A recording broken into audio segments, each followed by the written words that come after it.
There we go.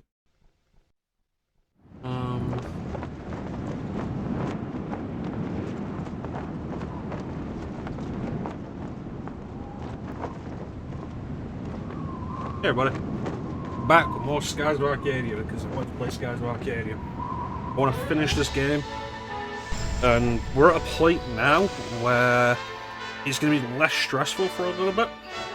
Let me put this back.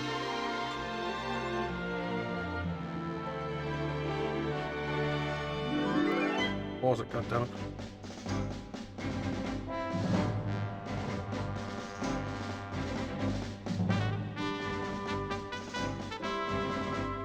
There we go. We're at a point now where it's going to be less stressful for a little while because I have to worry about missing stuff. need to full screen. That's fine. There we go. Let's get into it. I don't have to worry too much about missing stuff, though we do have an optional boss first. Which, should I do that now? We should attempt that now. Let's go try it now.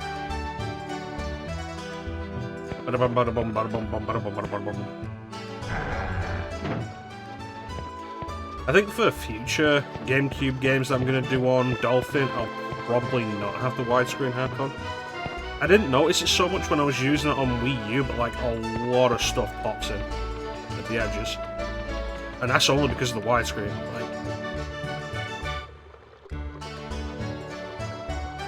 everything that's disappearing and reappearing, that's outside the normal frame of vision. So that's not the game's fault at all. Let's go do the final Piastol fight. And see whether or not I can do it. I feel reasonably confident. There she is.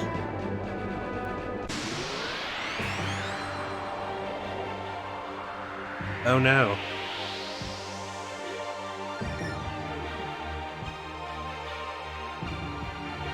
What do we got? Blues. Yellow.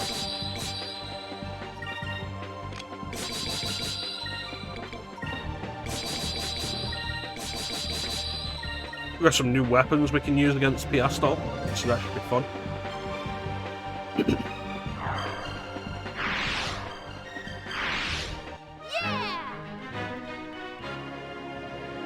God, I love this game.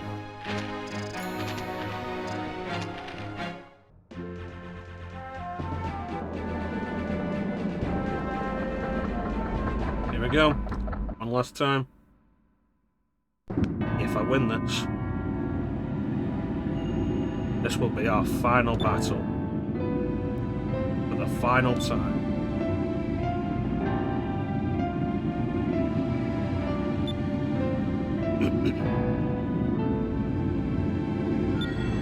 On guard.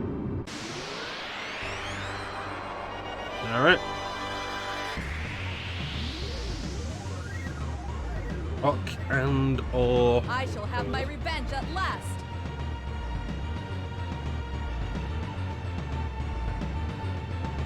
I didn't sleep at the inn.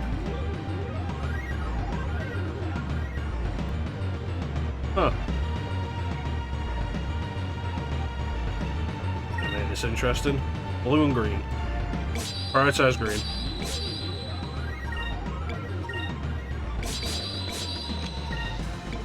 Delta shield every turn.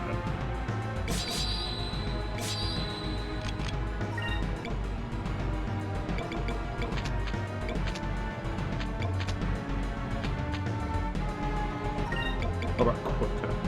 Dina doesn't have quicker. Got it.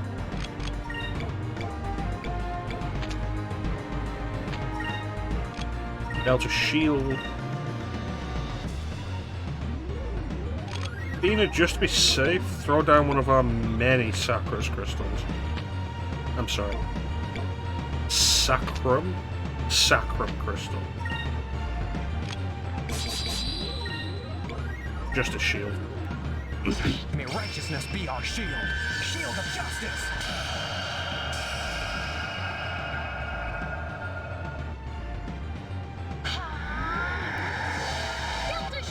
Delta shield is so important for this fight because she's gonna cast instant death stuff. Counter. It doesn't look like a lot of health. Give me strength. Let's try this. That quicker bounced off Delta shield, didn't it?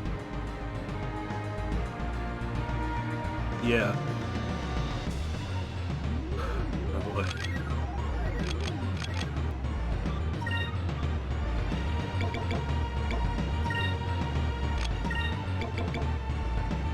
Try it one more time. Dina, you focus for me. Let me right. Ice, take your turn before Ica does. God damn it.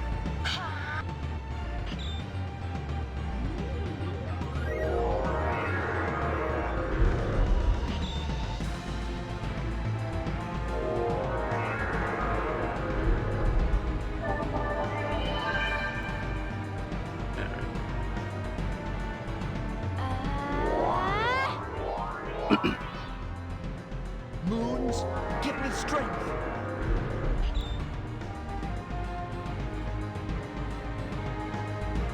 Alright, that's going to be the case.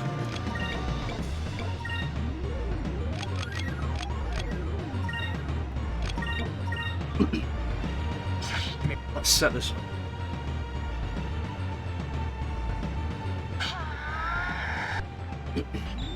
Get some prep in. Die. Take this. Right, Sacrum Crystal is an item, it isn't affected by Delta Shield.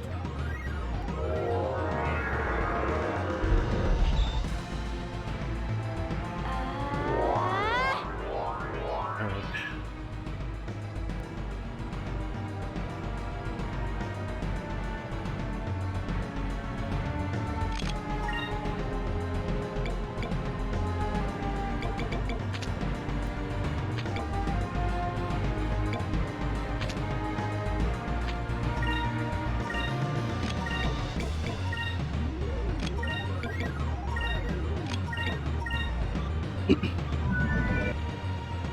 Get that regen on.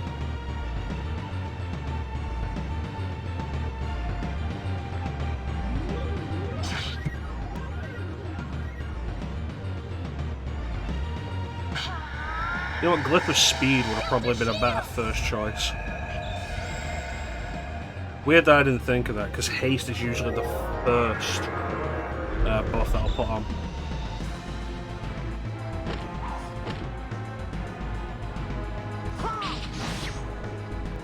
That thing's got a bunch of health. Here goes.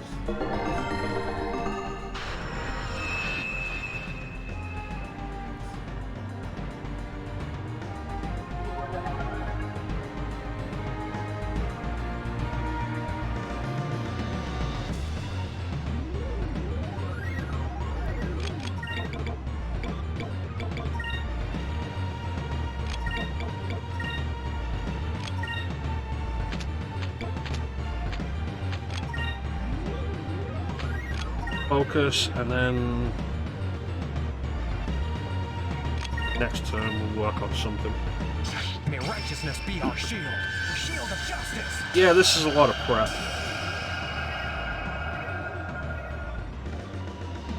We set ourselves up in the right position and we make this work.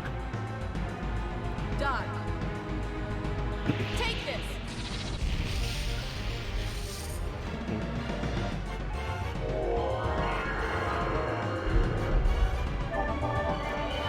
The way it is, we're only going to have 2 attackers anyway, because I want to keep Here goes. Delta Shield on, absolutely, just for the sake of negating those instant kill spells. And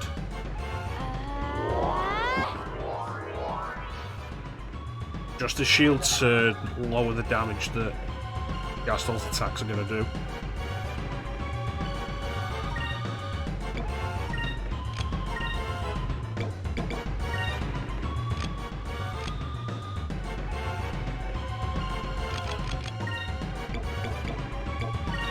Breath of Might on Fiona. Not yet. Another Sacrum. Just a shield.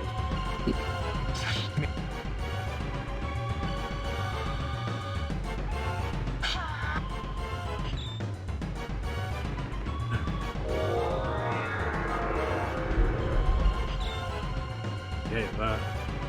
Let's try this.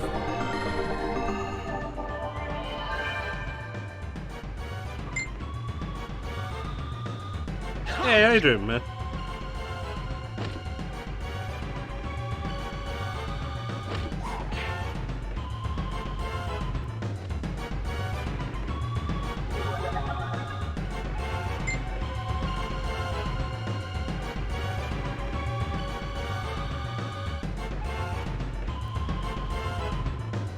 weird. I'm not getting those notifications on my watch.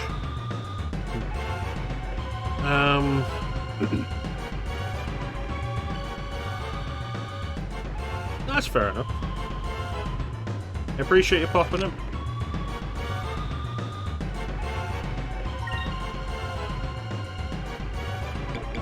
I can afford a Pirate's Wrath on Death Hand, right?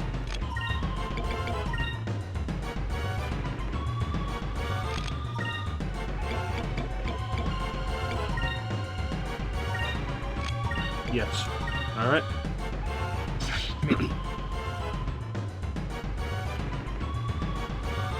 I was just going to go with Cutlass Fury and see what I got as, but Pirate's Wrath, I can afford it. Absolutely going to do it. Over there. Yeah, get him, Cupid.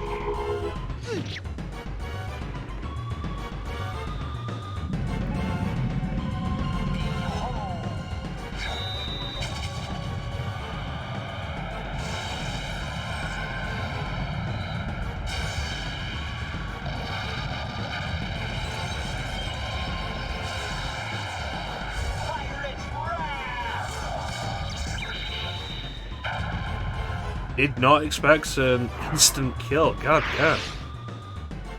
Let's try this. Worth it.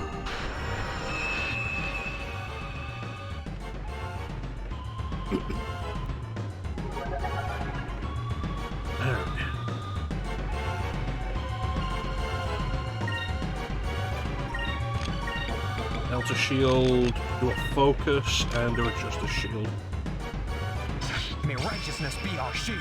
Shield of justice. Well, Vice currently has a Glyph of Might on him. And I don't have confirmation on it, but the DeLoco research items I feel like are a stronger effect than spells. Die. Because like you can use Fina's Lunar Blessing and it regenerates everybody for 200, or you can use the DeLoco regeneration item, which does 250 per turn for a single character.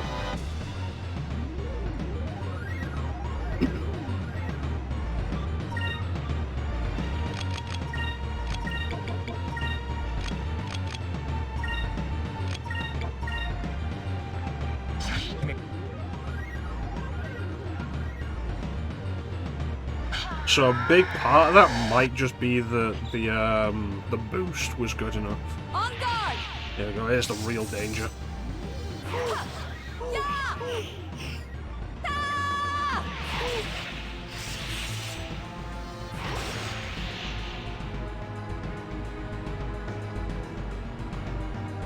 Nasty.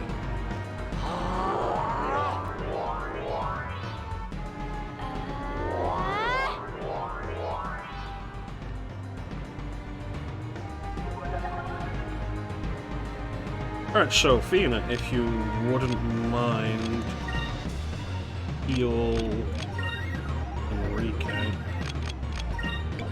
Ika and Enrique keep doing what you're doing.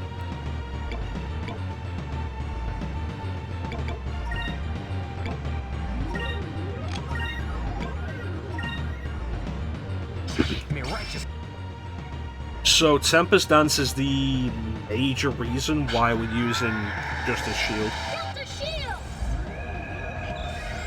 Because like, even with that, still did a lot of damage.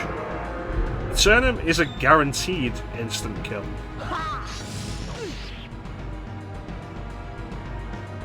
Let's try this. Which is why we use Delta Shield.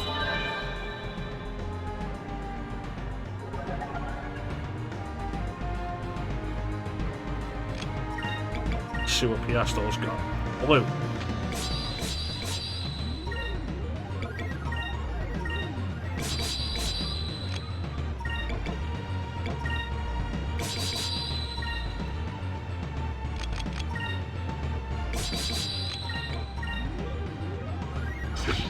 I really didn't need to put the Glyph of Might on Fina. Having a focus is way better. Die. There we go. Take this.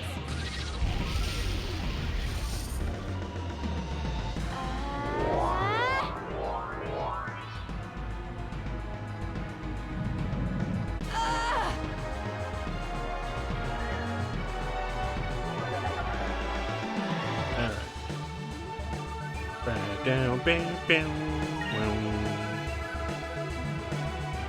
That is what I want, right? Yellow against blue? No, yellow is worse. I want green or purple.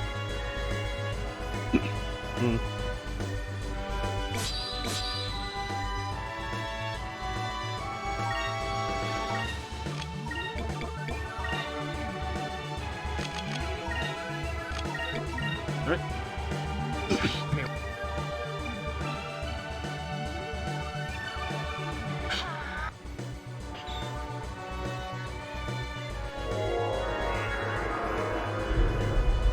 Nope.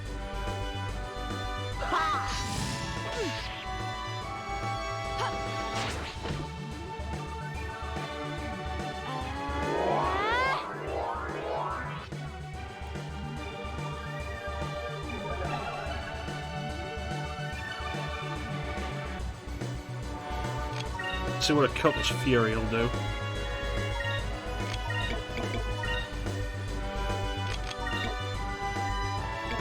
Throw down a Sacrum Crystal just to be safe.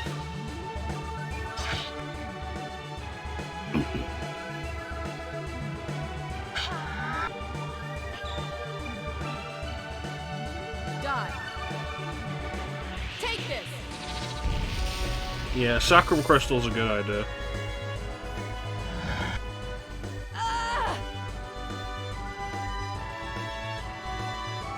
Let's try this.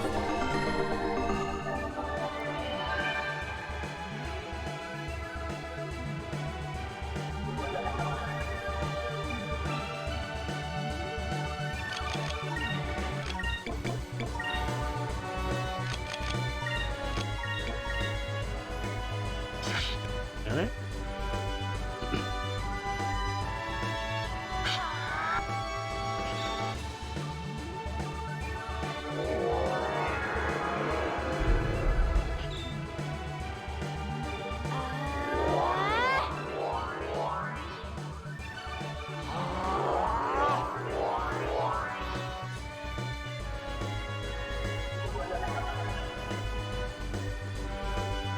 $23.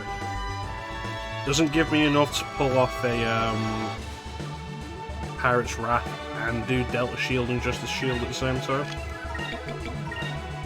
And I do not want to pull the risk of not doing one of those and having it be the wrong time to not do it.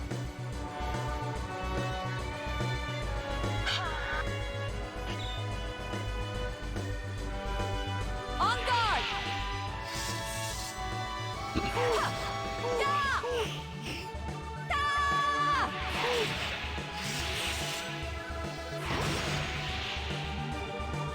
Awesome.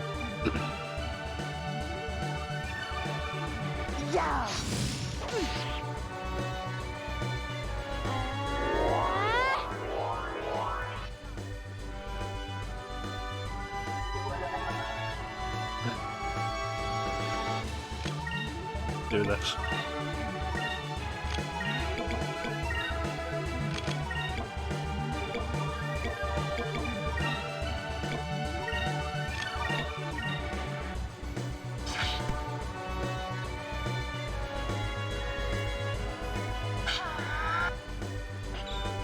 I appreciate that Enrique and Ike are always going first here.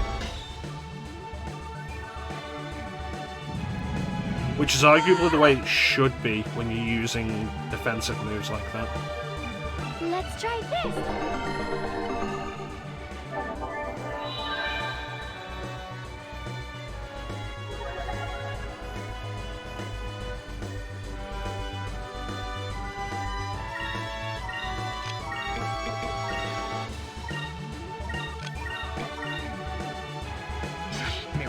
Yep.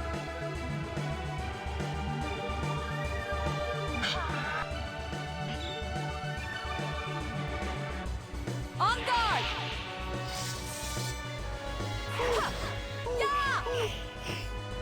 Really is a good thing that I just gave him that screwing crystal.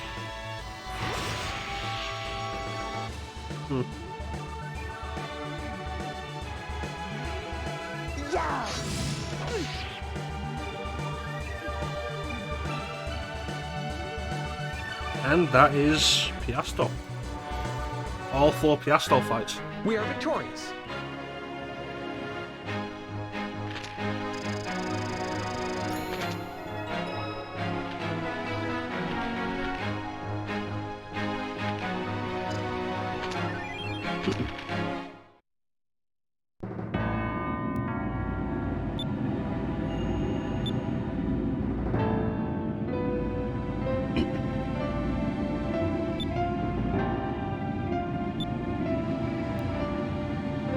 Because it's all she knows.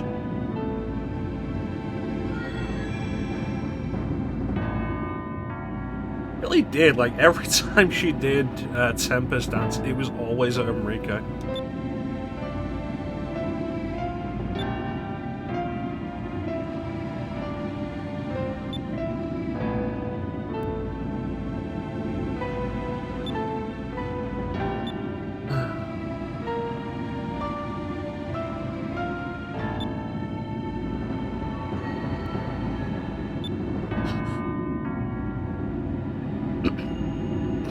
I know I can't beat you in a fight. If you lie to me, I'll make you pay with your life. Like, okay, make your mind up.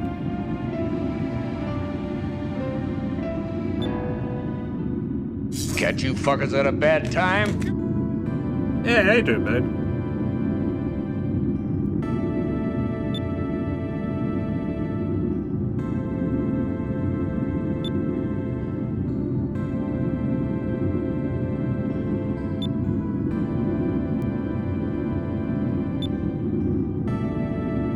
Hey, welcome on in, Moon Man.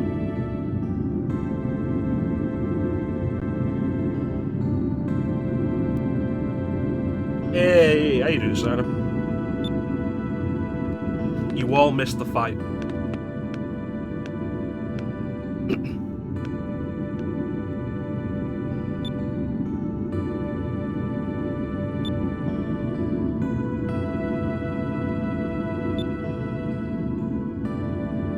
Hey, how you doing, Clem?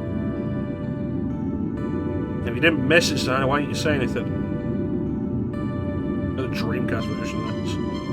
I saw everything. Very tired. I am also tired. I did not sleep well last night. I did not sleep much last night. Dreamcast version of this is really good. We were going to do the Dreamcast version of this for this playthrough, but like the increased encounter rate and lower XP costs made me think, you know, this is just going to be tedious to deal with. So, as an apology for that, we've been doing Legends, but we're doing the Vice the Legend run. Which is why we've done all 4 Piasto fights.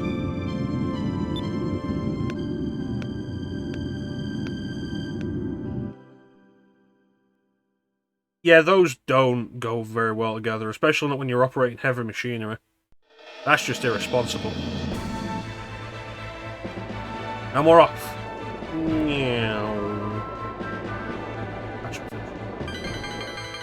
Nice.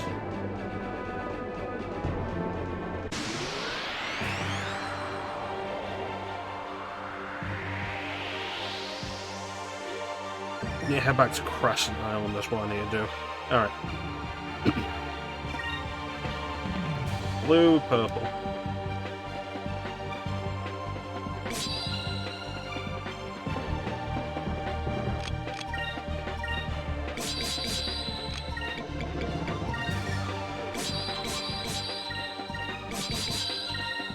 Alright, do it.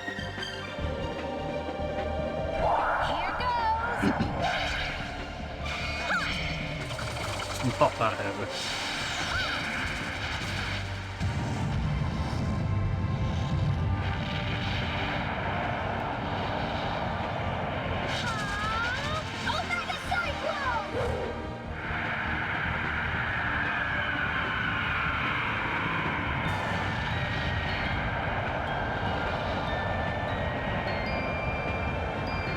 Nice.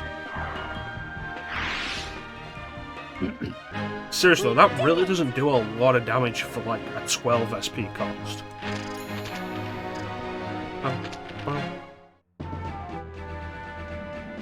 Thank you, Ica. What do we tell you about doing that on the boat?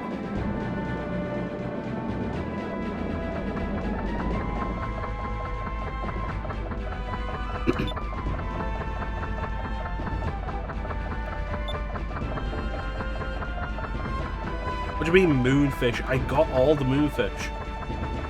That was all the moonfish. And I went and told her long-lost sister that she's still alive. Fuck around with me, Doc.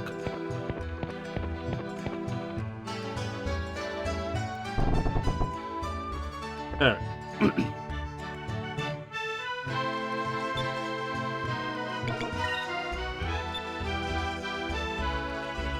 So we got a couple of things we can do. It's probably worth going to Gordo's restaurant now. We can probably recruit Domingo.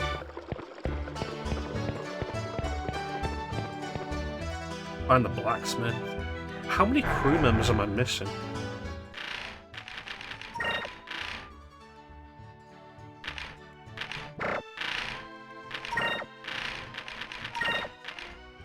Two, three, 4, 5, 6, 7.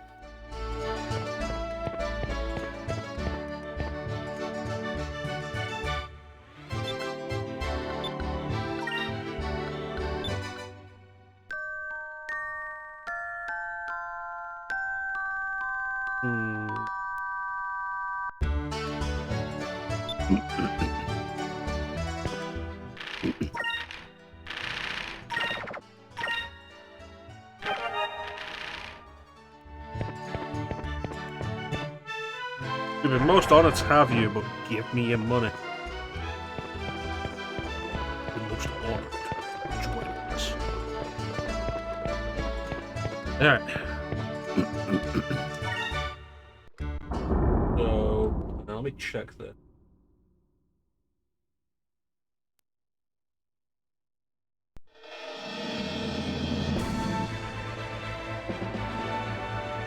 Alright, so this is going to be a little back and forth. This is important though, this, what we're doing now. It'll make Fina stronger.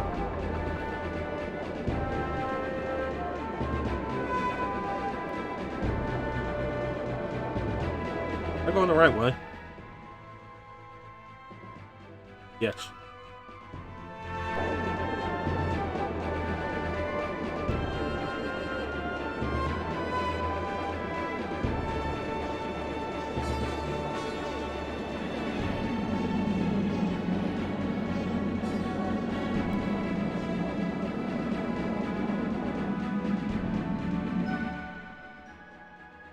On the other side of the rift, of course it is.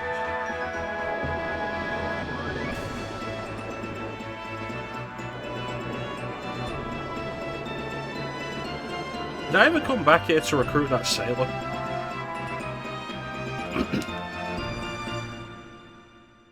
I don't remember.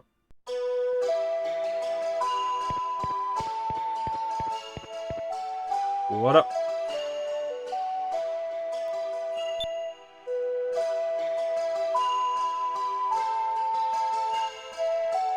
Parrot singing from FF7 remake. It's not a bad idea. Did I ever enjoy Barrett singing the victory music in FF7 remake? I feel like it always reminded me of Prompto always singing the Chocobo theme. I was like, okay, it just irritates me.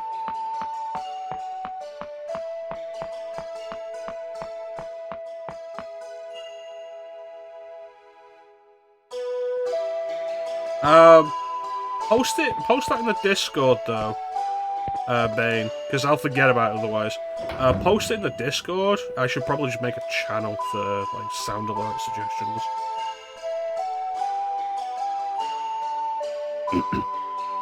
And I'll see if I can get like a clean voice clip of it.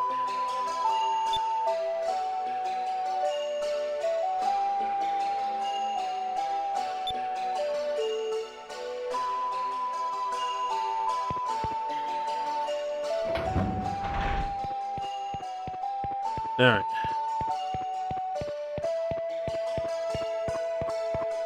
Tavern.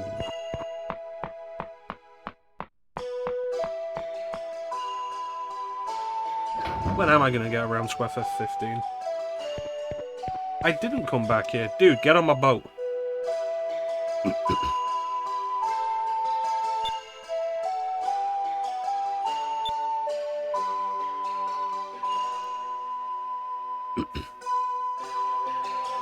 Yeah, it's one of those things, like, have a cut-off point at some point in the game for characters to stop doing it.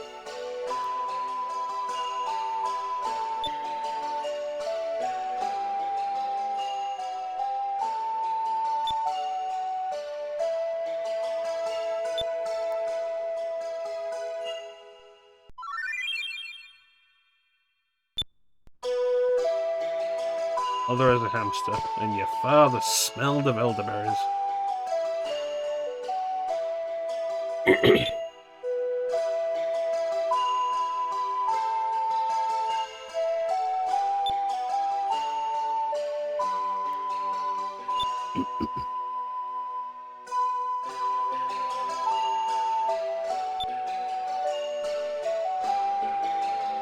It's my mother.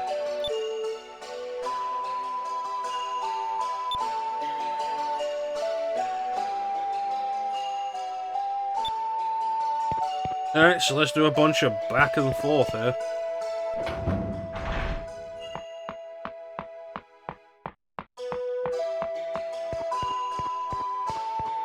You have to do this for another Abric-chan. The last Abric-chan. You're stood in front of the gate like you've got something to say.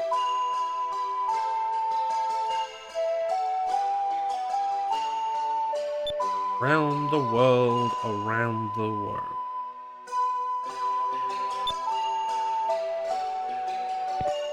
Alright. Hey, let's go.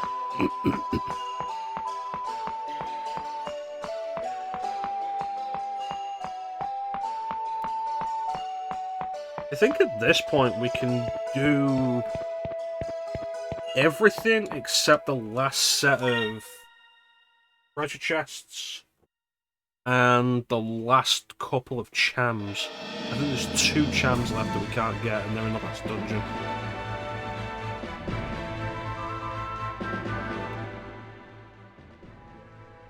Turn a little to the right.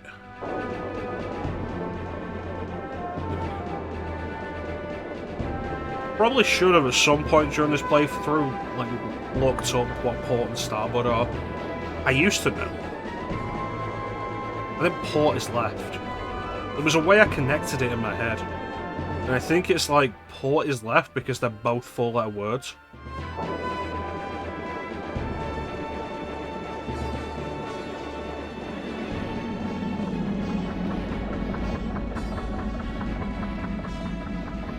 Claim you're not a sailor.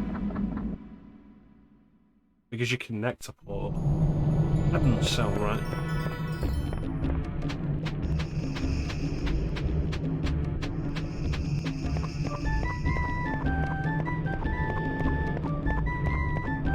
Drive in support gap. Okay, that's fair enough.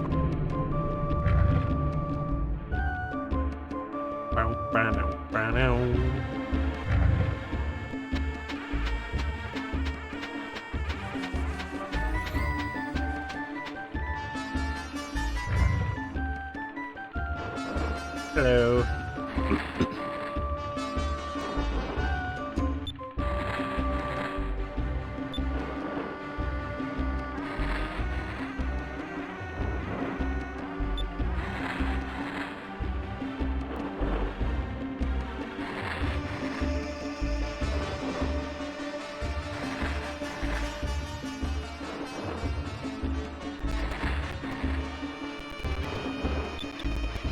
Yeah, I'm gonna say that port is port. Port is left because they're both 4-letter words.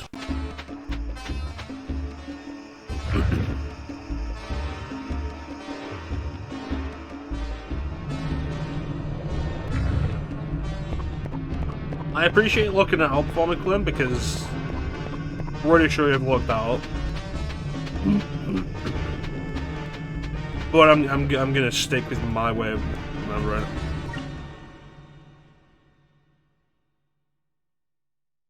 It's like how Americans call autumn fall because leaves fall down. That's one of the dumb memes that I've seen. Not recently, I haven't seen that meme in ages, but it was funny.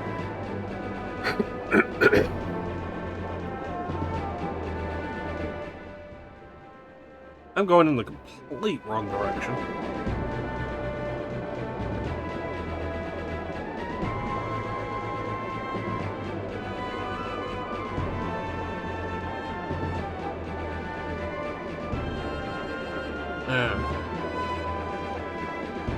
Vernal Equinox.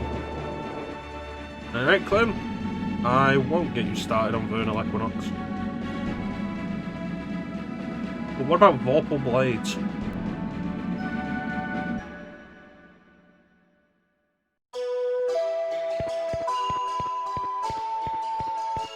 I play Wild Arms. When is it fucking for? Which is also fucking auto, which is also for. Get the hell out of here, language. It's like, oh yeah, no, we call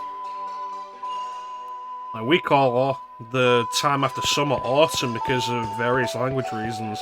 What do Americans call it? We call it fall because leaf fall down. That was a funny meme. But that's like years old at this point.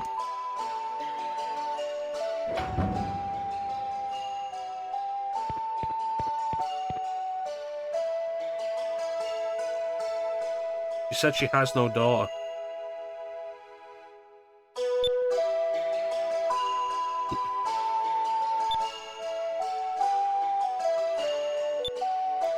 Why don't we just take you to her?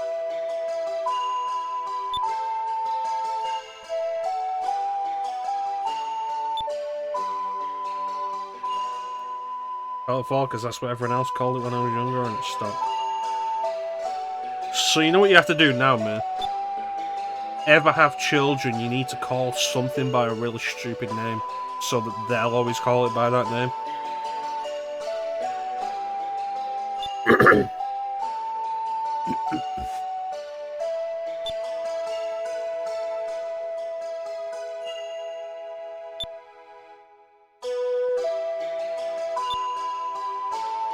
Alright.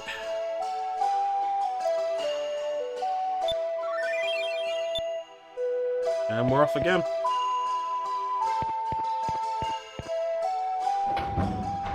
I mean, you can always adopt.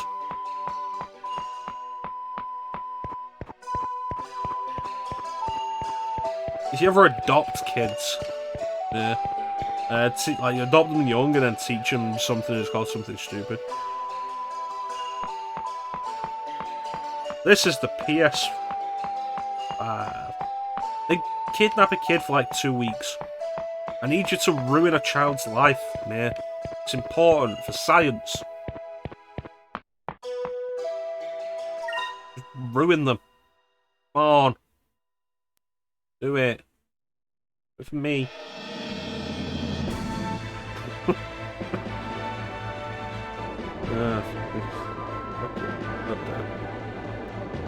But no, I get that. Absolutely don't want children.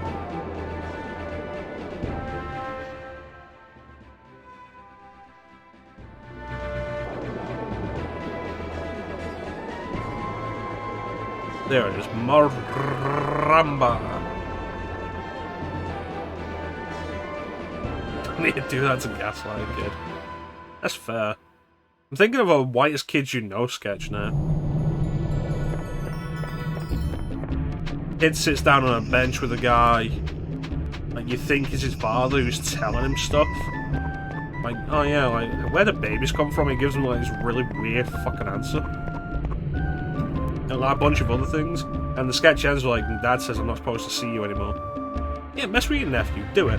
Do it for science. My dad says I'm not supposed to see you anymore. I'm not supposed to hang around. No, my dad says I'm not supposed to see you anymore. Yeah, I'm not really supposed to be around children.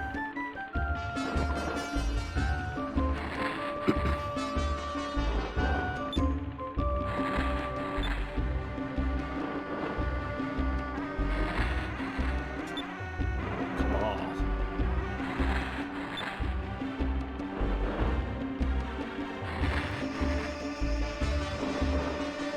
Like, this Kids You Know was,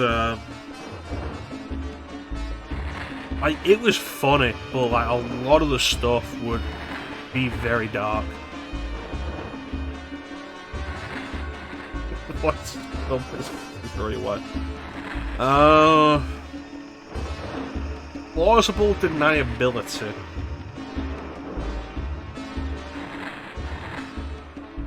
Contemplative. Uncle Clem, will you tell me about the Final Fantasy VII? And then it turned out the Sephiroth we'd been following was actually Genova.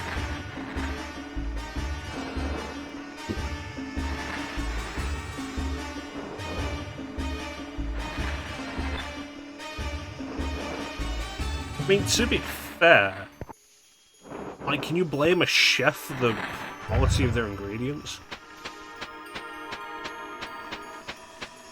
The Sephiroth we were following was actually Genova. And the weirdest part about that is, at no point did Sephiroth have an eye instead of a nipple. I can't remember, did they keep that in the remake? Genova having like an eye on its breast?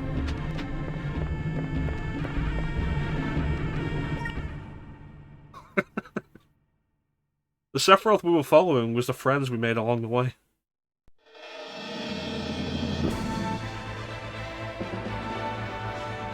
I love that as a joke. I love, like, it was actually the friends we made along the way as a joke, especially when it comes up unexpectedly. It's like my favourite wholesome joke. Oh, the original absolutely has an eye on its boob. And Doc picked me up and I was like, oh shit.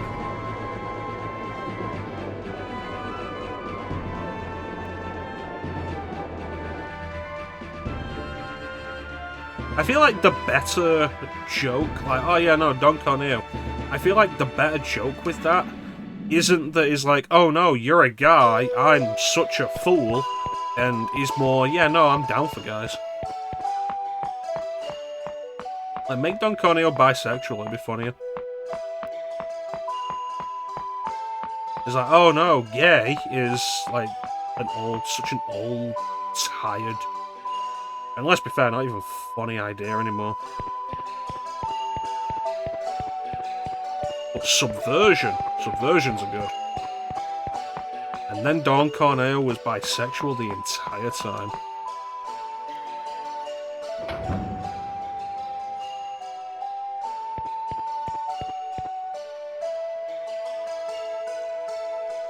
Said it was wank.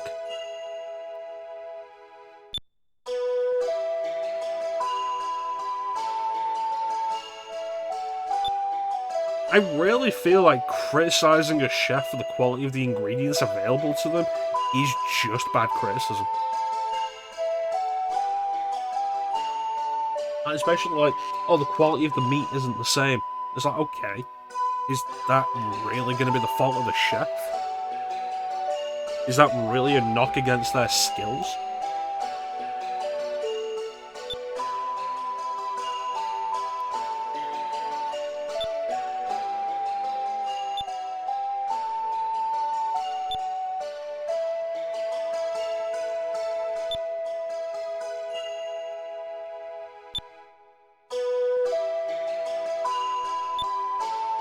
Alright, well, it's time to go to Mortal Kombat and get some Cabal meat.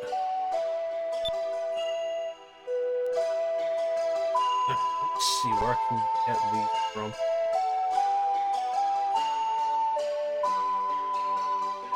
Spice Island Discovery. Southwest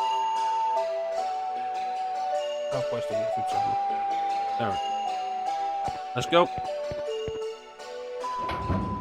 That's another discovery as well, so like that'll be good.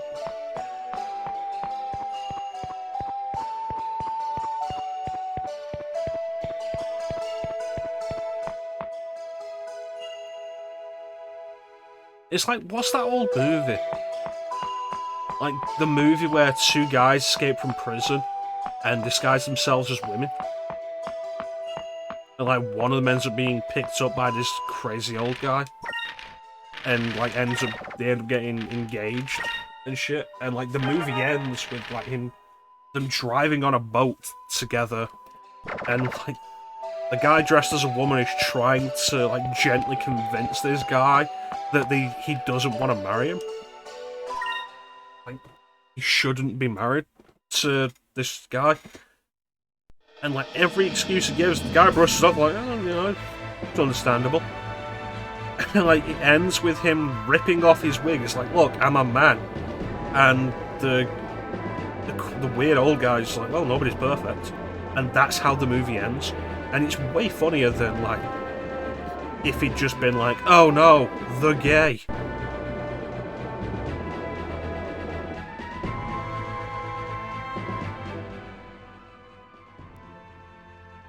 Right, so there's Yafutoma. Southwest would be around here-ish.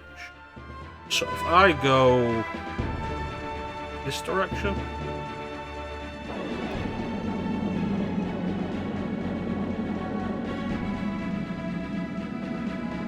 God, I can't remember what the movie's called though.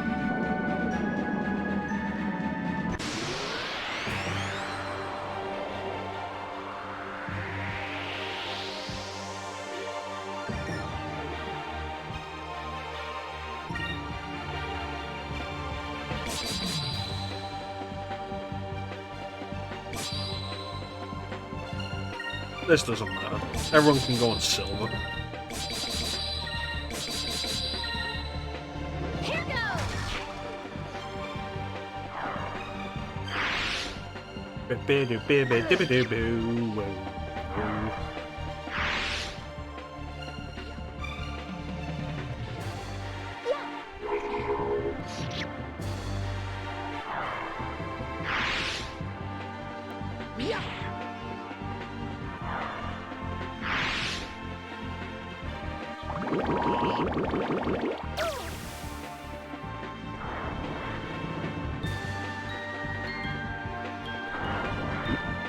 Skies of Arcadia does have that one bit where it's like the real treasure was the friends you made along the way. And it is funny. We did it! Yeah.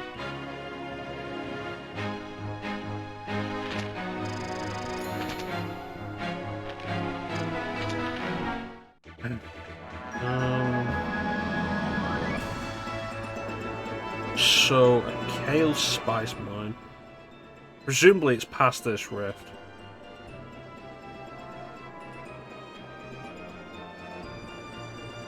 I'll need to go back here at some point.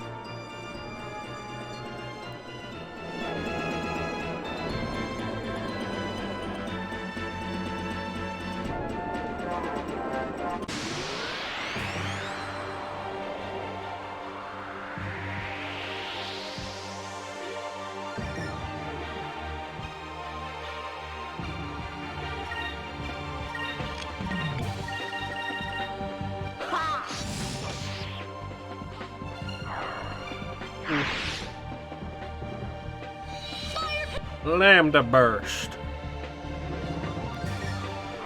That one survived. Get it. You know, Justice League Heroes will probably be a fun stream at some point. That was easy.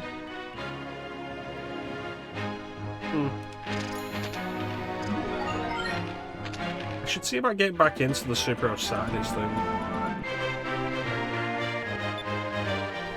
A massive fortress built by an ancient Yafutoman king, rather than as a form of defense. The walls were said to have been built so that lookouts could spot enemy ships before they got too close to the city they were trying to defend. It's very fair. Like, you're operating in 3 dimensions. It's very fair. Need some of these. A-class. Southwest, so this direction.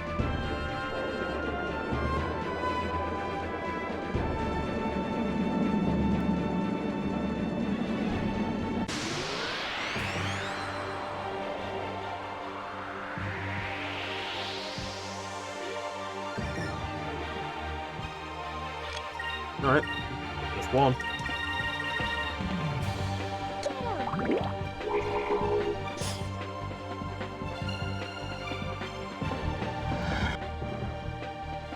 Nice.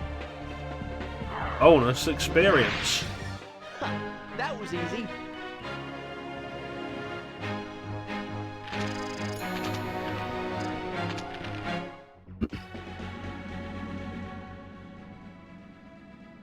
Yeah, just keep going.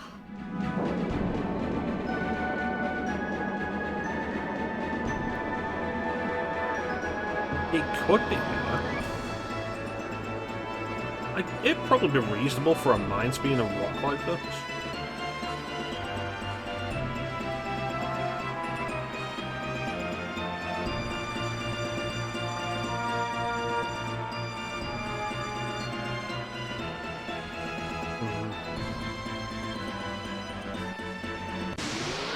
Really disappointed.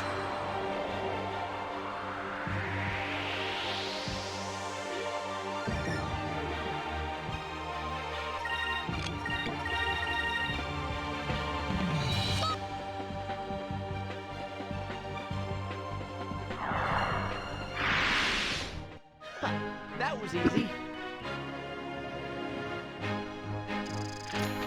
It's weird when you see the other characters doing their victory poses in the background without the camera focusing on them. Or really doing anything.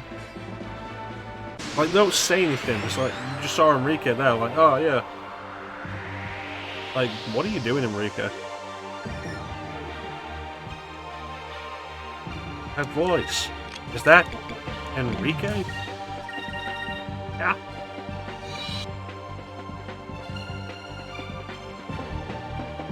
Alright, take him down.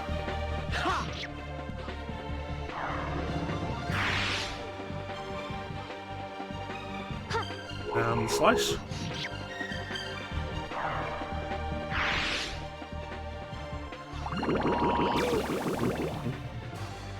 If you could have counter-attacked that, I would have really appreciated it.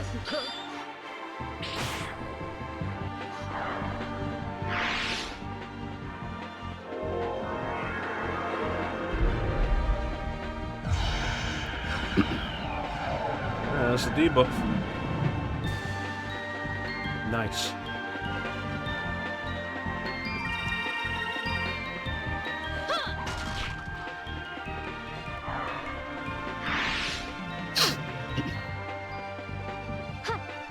So one thing that's really nice, I'm not using it at the minute, I'm using Xbox controller. But like, I've got the GameCube to USB adapter for the Wii U, which also works on Switch. It's also applicable to PC. So at any point I can just bust it out and use a GameCube controller for these. Which is really nice.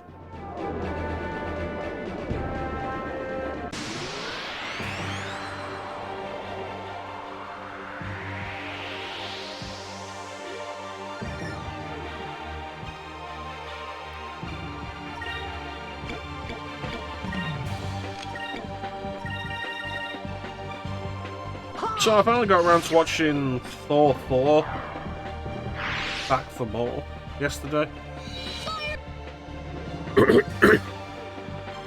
Thor 4, another Thor.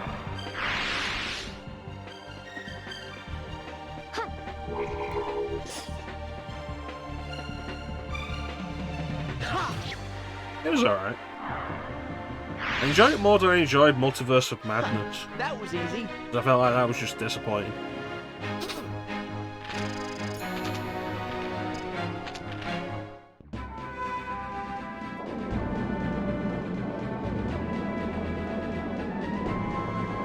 I do wonder what's going to happen though, because I know Christian Bale's been a Marvel character.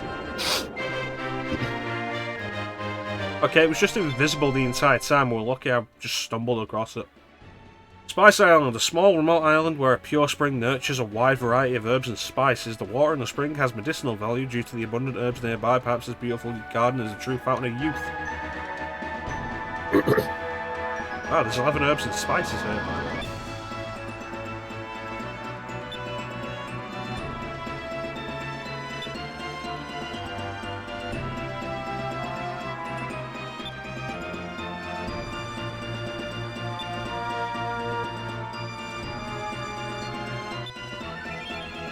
Nice, there's Kale. So what's next? Gensum from the Aichen Merchant in Nasrad. And then we need to talk to Gordo anyway, so that's fair. They wanted to head to his restaurant. Regardless. Yeah, yeah, this is absolutely the right direction. So Christian Bale's been in a Marvel movie now. And, like, we've had so many Marvel movies. At what point are they gonna run out of... I'm pretty sure I got you. At what point are they gonna run out of, like, recognisable actors to play the big roles?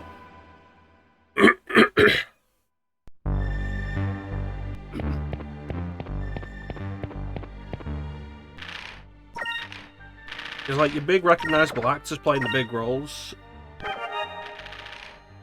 Like, the villain roles, really. Because, like, one thing Marvel's done, like, almost pretty much since the start, has been lesser-known actors for the heroes, because you'll need them back for more movies, and get someone lesser-known, you can probably talk them into a contract easier. A multi-movie contract. You get the big stars for the villains.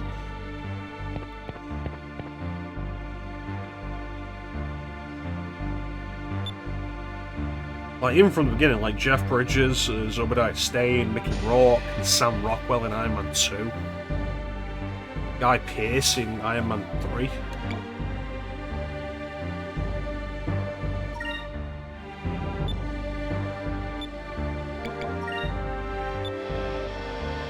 Hugo Weaving in Captain America 1. Robert Redford in Captain America 2.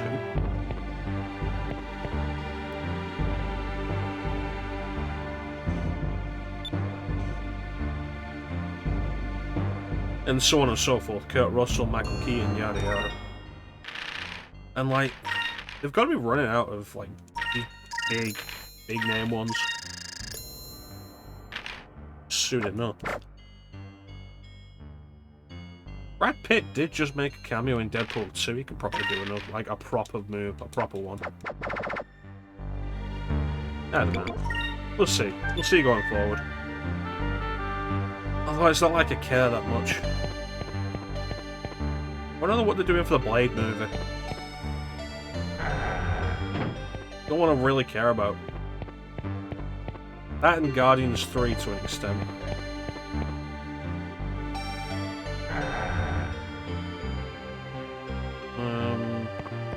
No.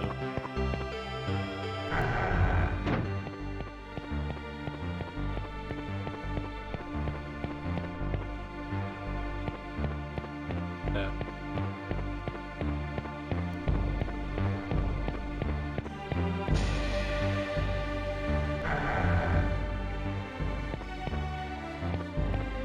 The weapon you mentioned.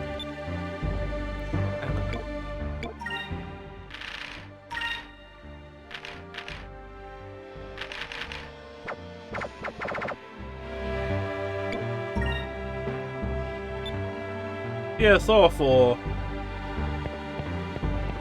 Thor and the World Thor's with you is just... It was fine. It wasn't as good as Thor Ragnarok, but... It was never gonna be. But I like Christian Bale as Gore the God Butcher.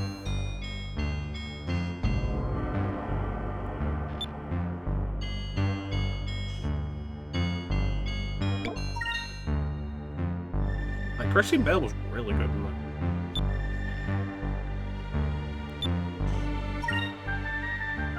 Yeah, 500 gold, that's like nothing. Carrying around like 150,000.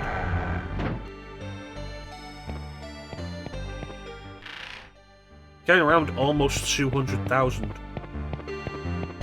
How can I get robbed?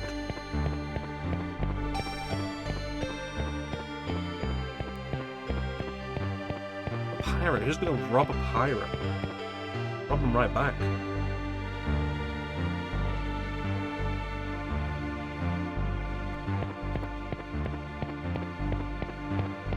Anyway. Worth saving.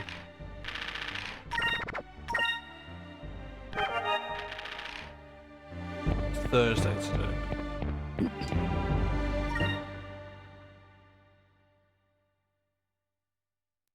I need to get my Eternal Darkness save off my Wii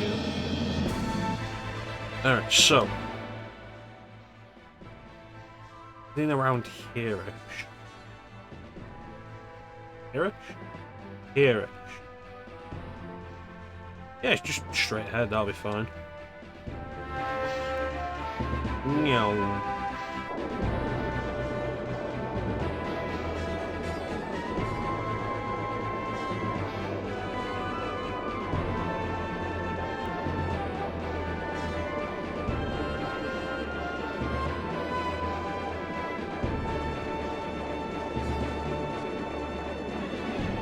I got a week off now though, so maybe I'll finally watch those movies that I've been wanting to watch. Because Disney Plus, it turned out, had like a load of them. Wanted to rewatch Alien, and it's on there along with like the rest of the Alien movies. Predator's on there, wanted to rewatch that. Predator 2 is on there. I was like, you know what? I'm down to rewatch Predator 2. See what happens when Murtaugh goes off the deep end.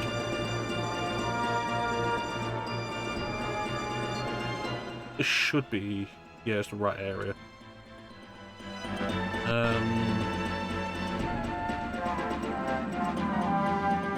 South though.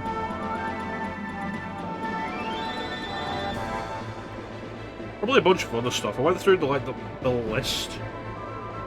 of a bunch of stuff. There it is. I went through like the list of a lot of the movies on there. It's like there's a lot of stuff on there that I either want to watch or want to rewatch.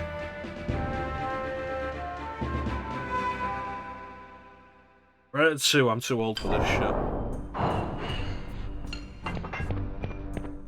Domingo, John my crew.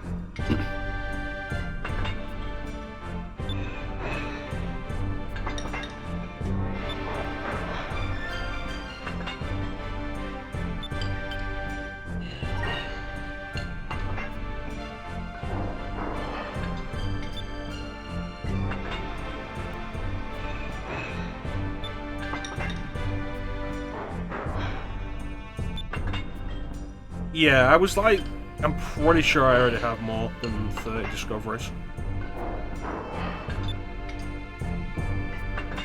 I think it's supposed to be like a pepper cracker. That's what they call it, right? Pepper crackers. And like...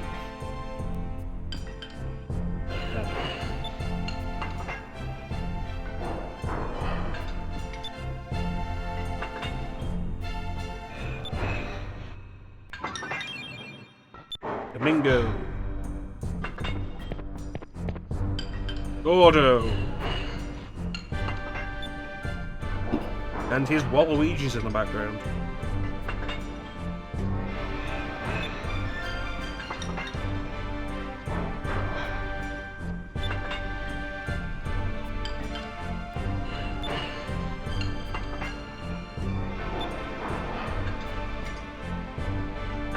Pepper grinder. Yeah, that's the better word for it.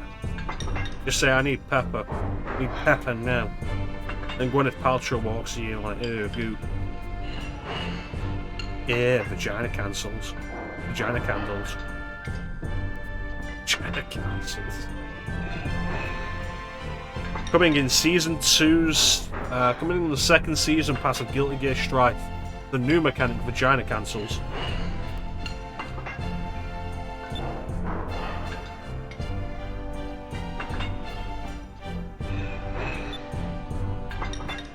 Alright, we got Cabal.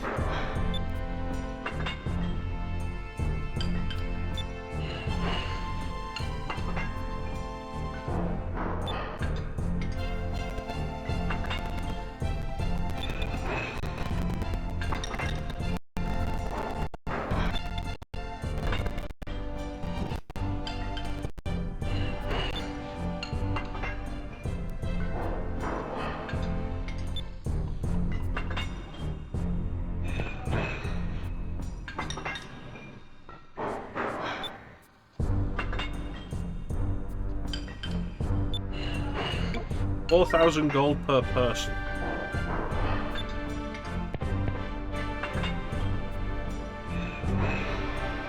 Philip, head weight.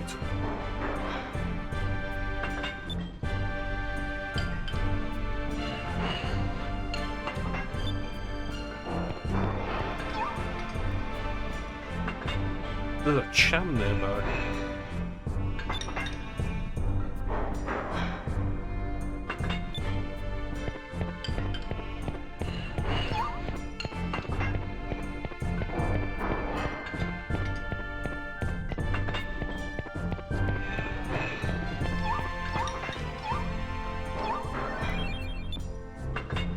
I didn't realise there was a cham here that I hadn't got. I need to look at the list again.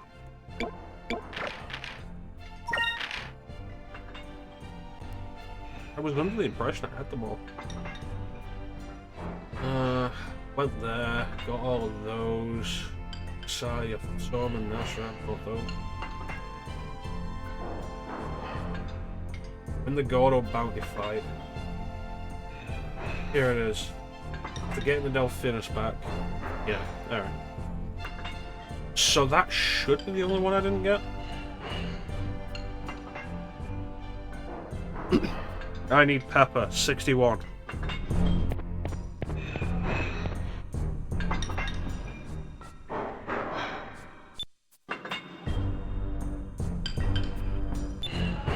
Let's get out of it.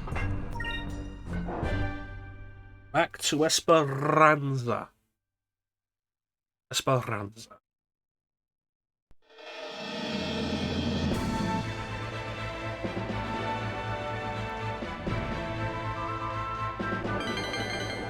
Jellyfish.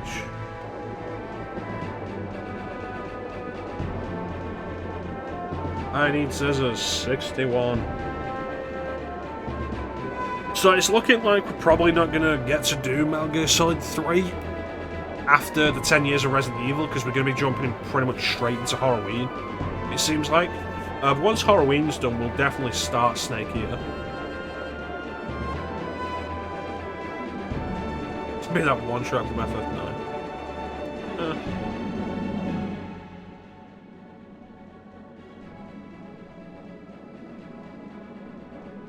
Take a slight turn. Oh, that should do it.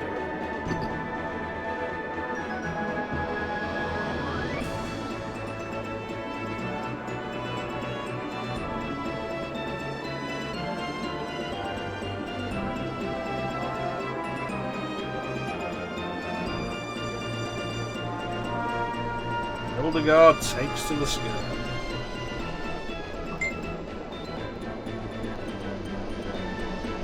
Usually when something bad's happening. I'll be honest, FF9 is... I did not say no. FF9 is absolutely a game I look forward to doing on stream. I have no plans to do it anytime soon, but I'm absolutely looking forward to when I eventually do. Go find Garnet after the extraction.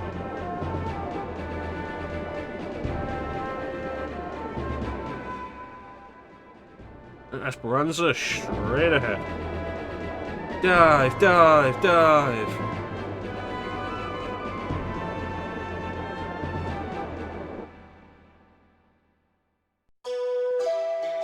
We're doing the PS1 version of that. Absolutely.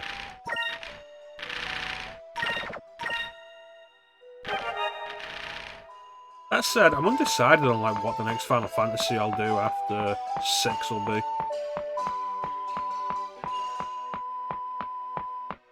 Maybe I'll surprise everybody and do a spin-off that nobody remembers. That's right, it's the Chocobo Fables 1. No, it's Final Fantasy Fables Chocobo Tales. Yeah. I mean, it's not gonna be, but you get the point.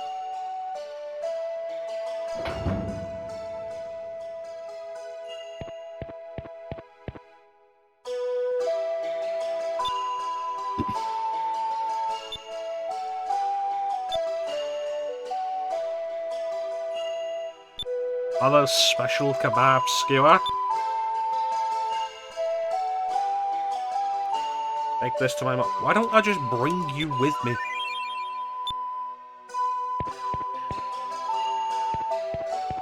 Like hell, surely the easier thing would have been, like, rather than me delivering skewers back and forth and shit, and then going and finding all the rare ingredients, I just take you to her, and then you use her ingredients.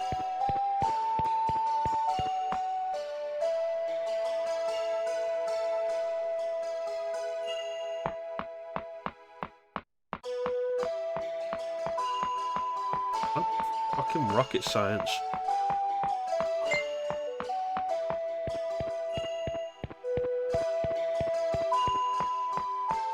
What do you guys think, though? Ambush attack.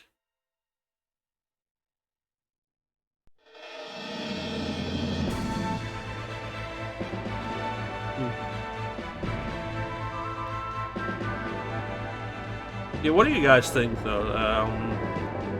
What would you guys like the next Final Fantasy stream to be? After 6?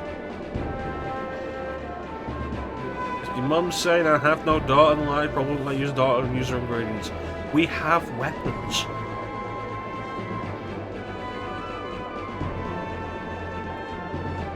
Plus, the point is entirely to be like, hey,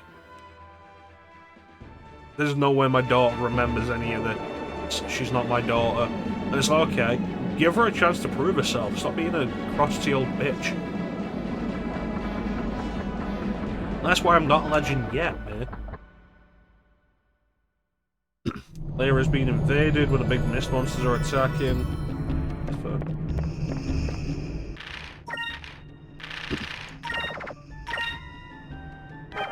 Because, like, let's be fair with that question, though, like...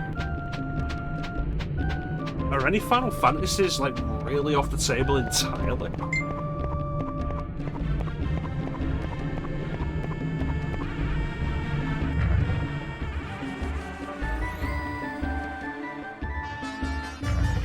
I mean, I did 13. I did 13 before I did 9. 13 before I did 5. I did 13 before I did 6. God damn.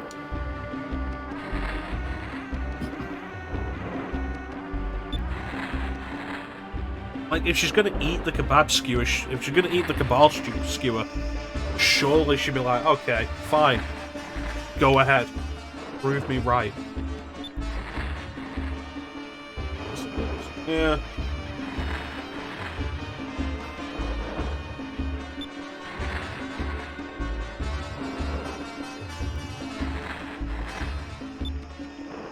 I mean, going through FF13 again had a purpose, at least. Like, beyond it being a follower goal.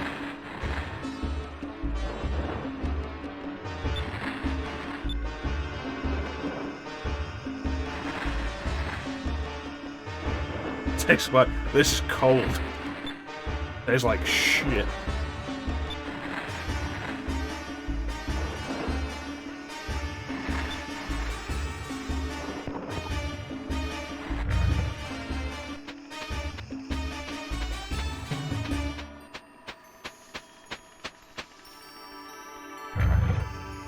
Yeah, I think FF13 was definitely worth doing.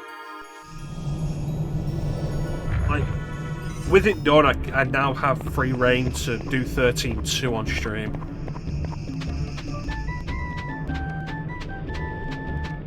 Plus, going through it again, like, knowing what 13 is, with no prior expectations beyond what I'd already experienced. Like, going through it again and properly, like, giving it a proper chance was absolutely worth doing.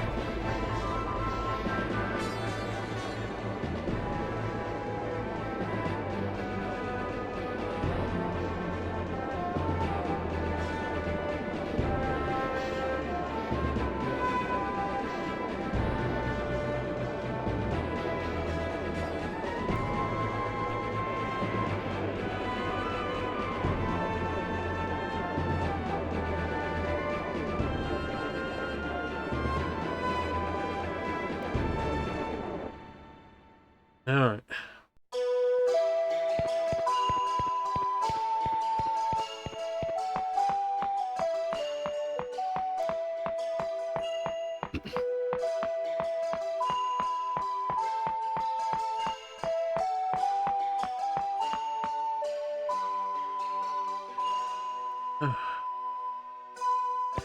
Yeah, like, any Final Fantasies, what would you guys think would be the best choice to play after 6?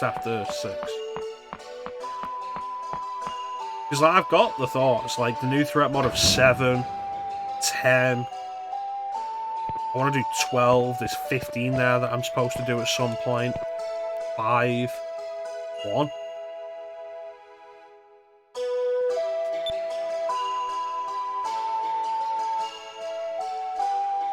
She said 30 seconds, Ica. 30 seconds isn't about a minute. Like, double that.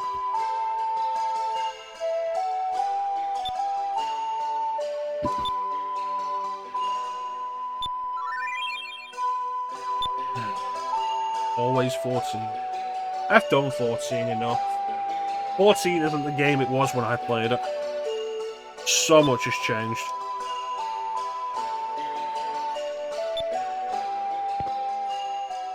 I don't understand why she's staying here.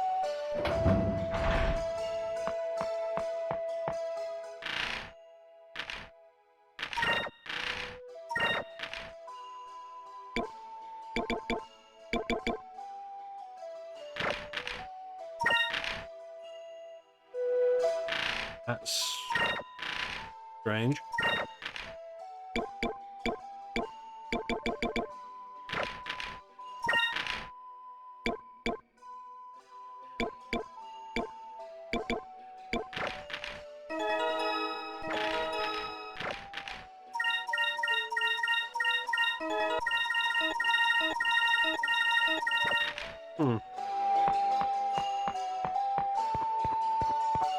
Yeah, 14 isn't the game that it was when I left it.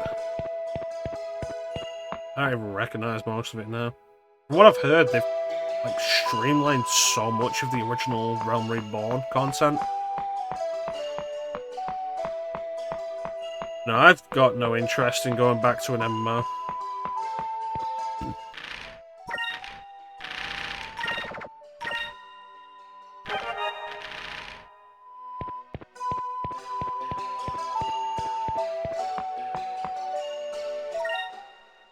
I mean, if I could get a group together, I'd consider doing like a free-to-play MMO for a bit.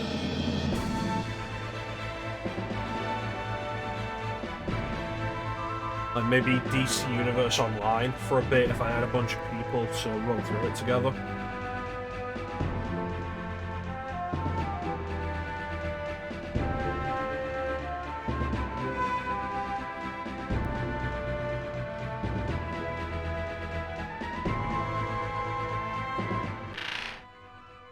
Type 0, there's a good one.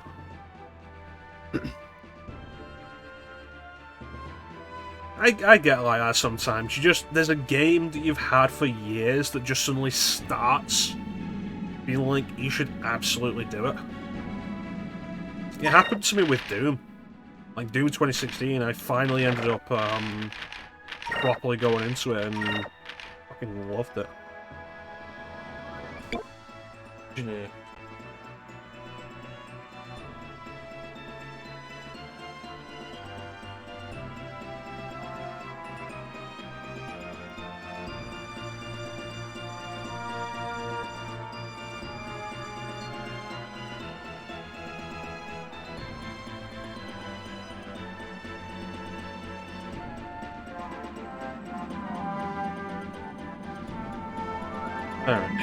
Yeah, no, it's actually very fair with those.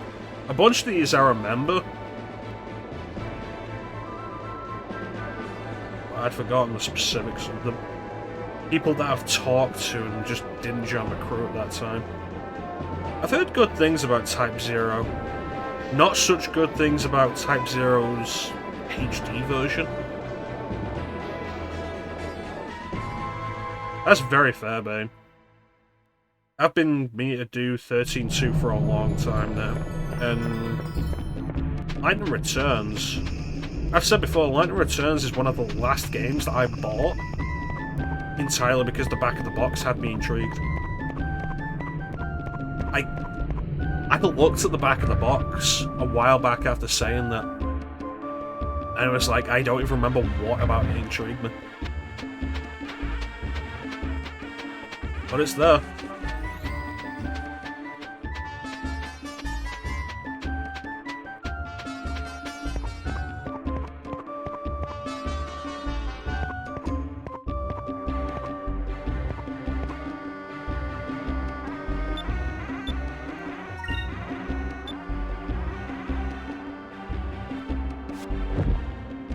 Yeah, Type 0, 13.2.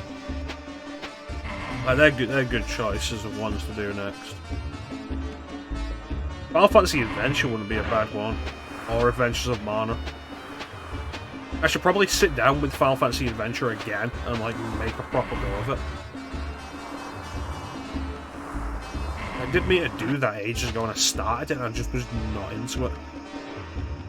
But I should give it at least a second chance.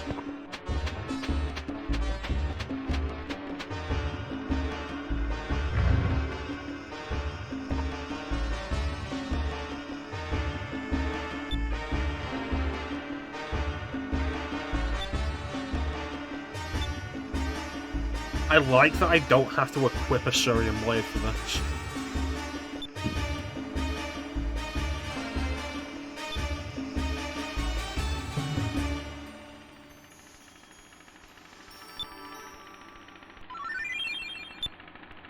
What else is there?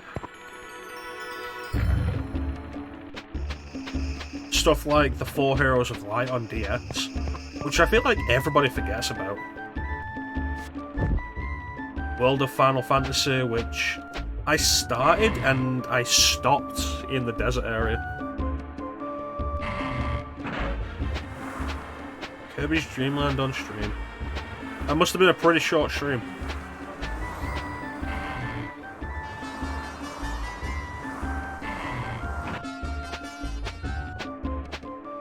I should do some Kirby games. Because I've done Kirby's Dream Land. I've not done any Kirby games on stream. I've played Kirby's Dream Land and Kirby's Superstar and Mouse Attack on DS.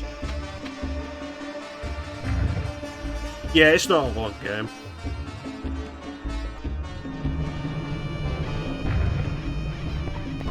I should do some more Game Boy content.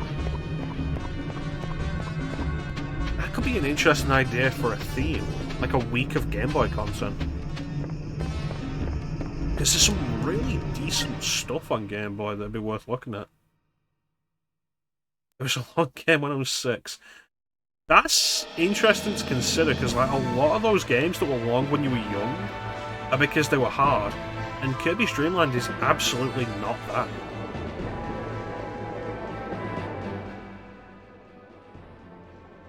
One thing that does impress me with Kirby's Dream Land, though, is just how many different animations it has. Like, for a Game Boy game, there are so many different animations that appear, like, once. They're not reused, they're not redone or anything, they appear once and then never again. And it's really kind of interesting.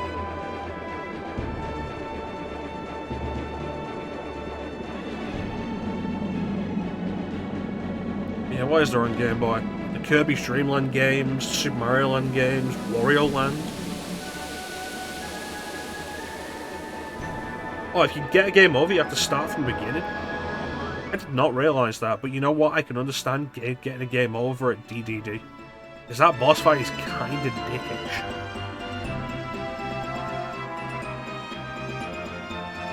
It's finicky. Very finicky is what it is. Oh man. 10 to 9.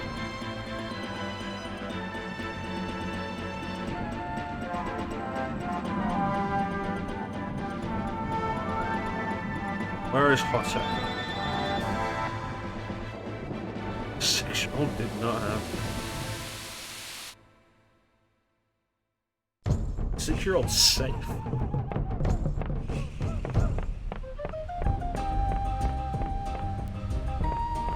I want to talk to Hans first. He absolutely should be joining my crew by now.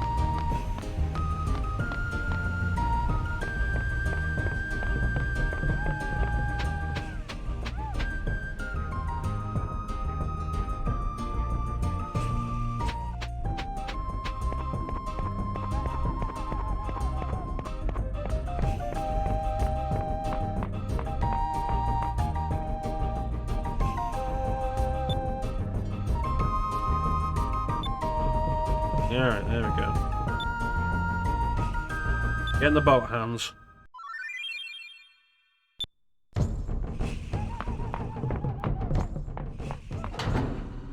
What up, Sensei?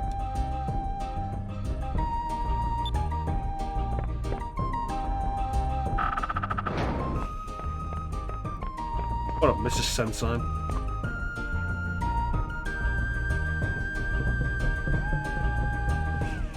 I feel like referring to her as like Mrs. Sensime is better than just calling her Sensime's wife.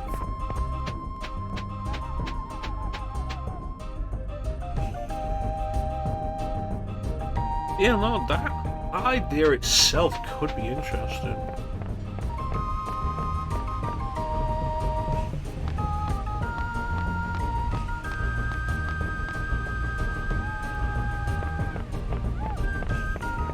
Like a specific amount of time devoted to streaming like, only games from a single console.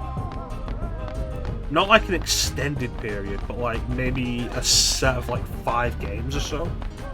That could be interesting. That could be a fun point redemption. Like, oh yeah, the next 5 games you do are gonna have to be from this console.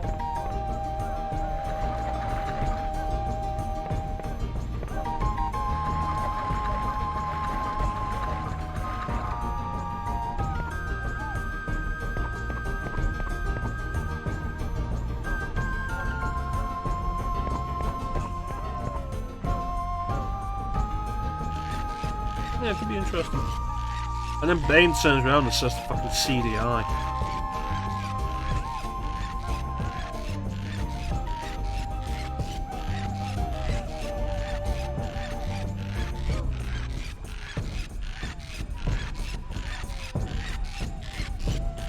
I don't know about you, but I'd take comic book stuff more seriously when they use the word bitch.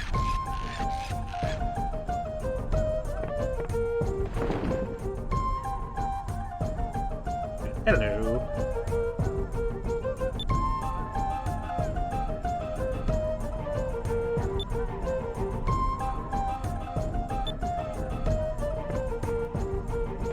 ColecoVision.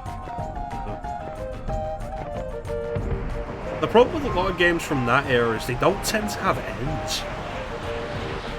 It's like, yeah, play 5 games from this. Like, okay, I'll play 5 games that last like 10 minutes. There we go, I'm done in the space of an hour. Oh, there we go.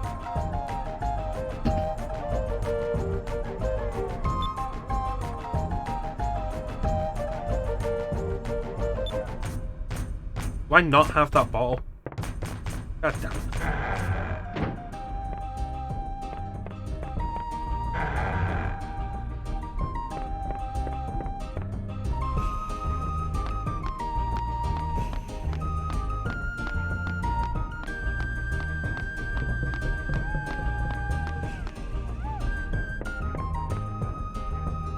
Yeah, well, the console idea is a neat idea.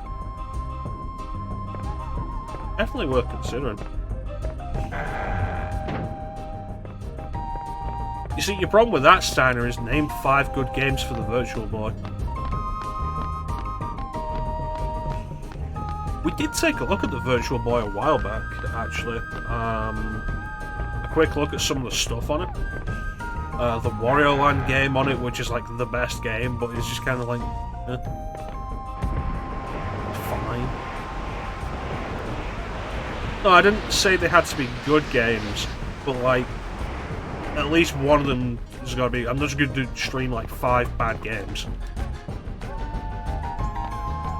But yeah, we took a look through them because there's like 21 games on Virtual Boy in the West, maybe. And like, we took a look at Wario Land, which was interesting. We took a quick look at Jack Brothers, which is a Shin Megami Tensei spin-off. And I think, technically, is the first Shin Megami Tensei game released in the West. Which is fucking insane.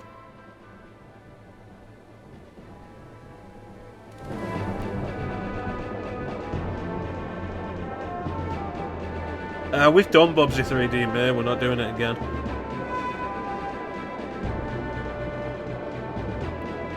Like, Bane had that as, like, a thing he'd say pretty often. And then, what was it? I cancelled Tomb Raider.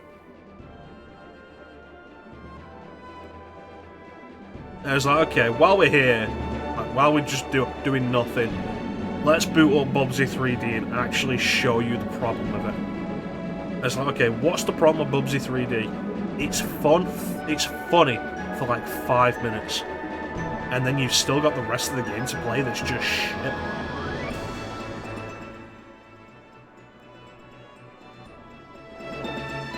You've seen everything you need to see of Bubsy 3D in the first level.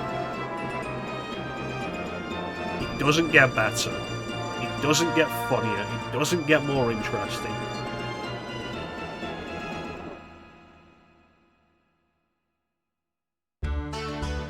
And ultimately, that's the main reason why I've got no interest in doing Bubsy 3D. I'll do Sonic 06, because as bad as Sonic 06 is, it varies itself up. It has good ideas there. The story, just fucking ridiculous. Yeah, you need to get off Bubsy 3D, man.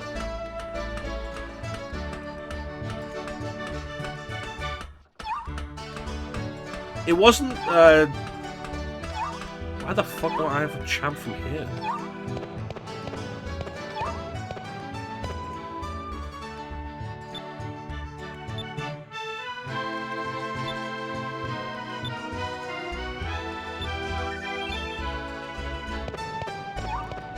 It wasn't that I was telling you to get over Bubsy 3D. It was more, I was like, dude, you gotta stop asking for Bubsy 3D.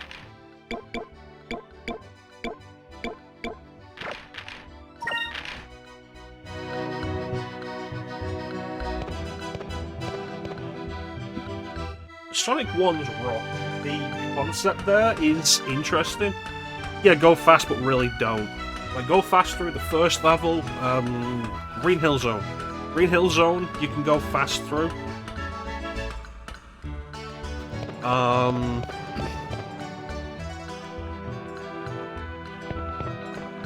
Probably Starlight Zone you can go fast through, the rest of the game, absolutely not.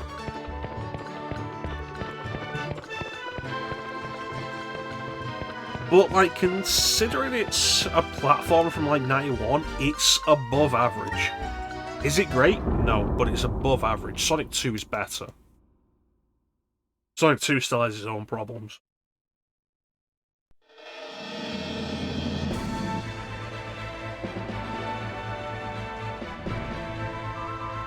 Sonic Frontiers. I suppose there's the question of, like, if I take long enough to do Sonic the mecha-chrono and Sonic the Marathon 2, am I going to add Sonic Frontiers to the list? The answer's probably not, because I don't want to pay I don't want to pay new price for a Sonic game. But, like, Sonic Forces, ugh.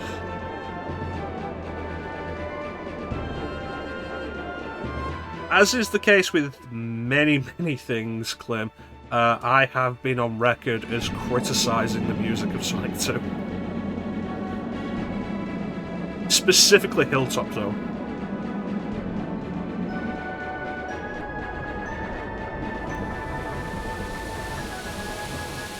Like, very much Hilltop Zone.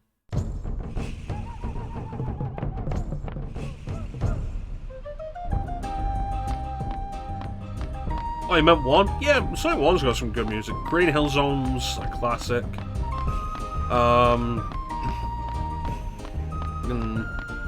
Marble Zone's fine. Starlight Zone's really good.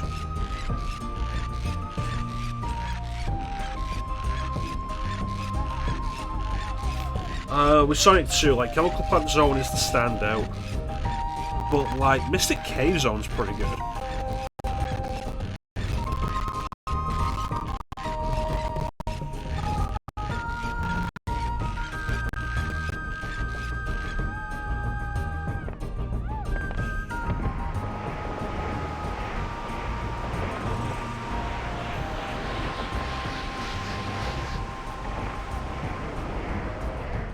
Oil Ocean's fair.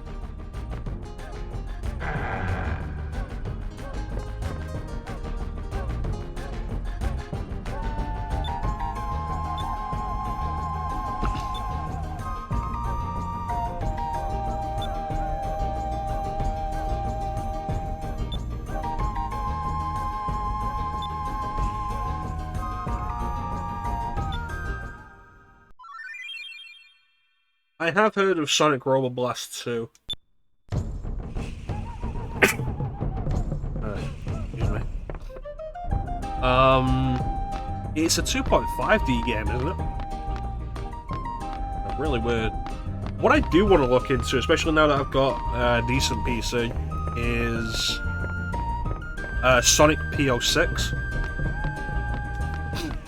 Sonic Project 06. Which looks really neat. Built on the Doom Legacy engine, yeah, that's fair. Should you, Clem? It's so much fun playing it.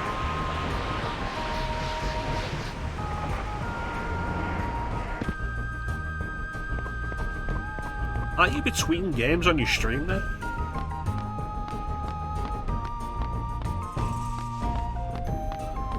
Like, why not play Sonic Spinball on Saturday? Sonic 2 HD. Sonic Spinball needs love, it ain't gonna get it from me. Part of that, though, honestly, is because I'm not fond of pinball games. I don't find them particularly engaging. But that's a me problem. Although, one thing that is kind of interesting about Sonic Spinball is that it's like the only Sonic game released that's based on the cartoon. So much more than pinball. You're right, it's also horrible jumping physics.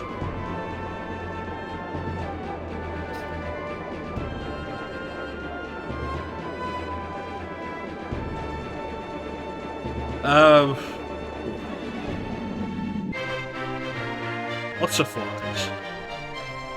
A butterfly that travels in groups in search of balloon flower nectar. Their remarkable endurance allows them to cross vast spans without sleeping or resting. Also, the silk produced by their larvae is valued for its strength and resilience. I thought they were like fish things that would try to catch them. But for me, like, the Sonic music, like, the stuff that really gets me is in the 3D games. Like, Sonic Heroes, regardless of what you think of that game, the soundtrack is fantastic. I love Sonic Heroes soundtrack.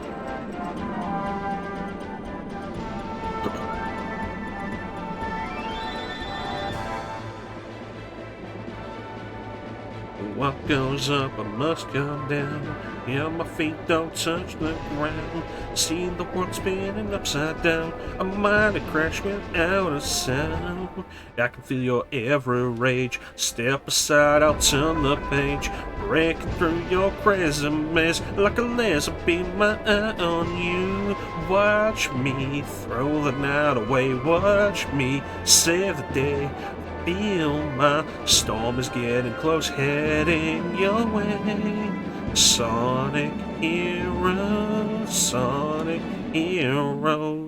bind you, confine you, defying your way. Sonic heroes, setting the stage for a hero's parade.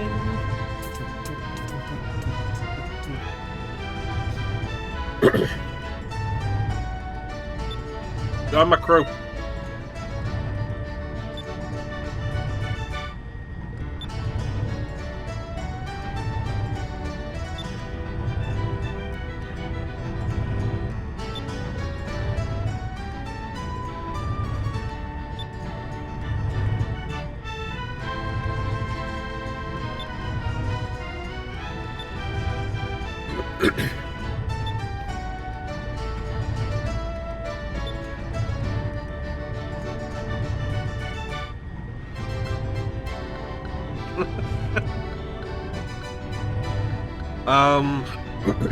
No, I absolutely agree with that. It's like Sonic Adventure. I've grown on it over the years. I hated it when I first played it, which was on PS3, which is not a good port to begin with. but it's really grown on me over the years, and it's probably my favourite 3D Sonic game now. But like, as rough as that game is, and it is rough, the intro, like the way that game starts, it's like, hey, we didn't have a proper Sonic game in the last... Like, you're a Sonic fan. You had a Mega Drive. You love the classic Sonic games. You buy a Saturn. There are no Sonic games on it except for Sonic R and Sonic Jam, which... a compilation and a racing game, not a proper Sonic game. And then the Dreamcast comes out, and it launches with Sonic Adventure, Sonic's true 3D debut. And like, you start it up, and it's like, oh, what's this opening, like this opening intro? What's this music playing over it? Introduction to Crush 40, Open Your Heart, beautiful. 3D Blast is a port of a Mega Drive game. It's got exclusive music and a new special stage, sure, but it's still a port.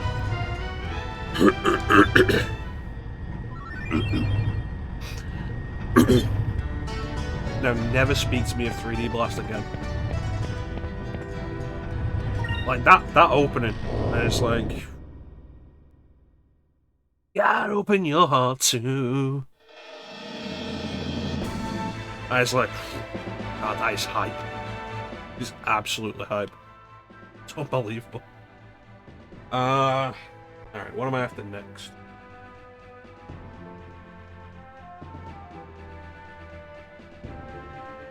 I say, like, Sonic Adventure is absolutely rough. It's a very rough game. But that... it's probably the best openings, like the best introduction to a Sonic game ever.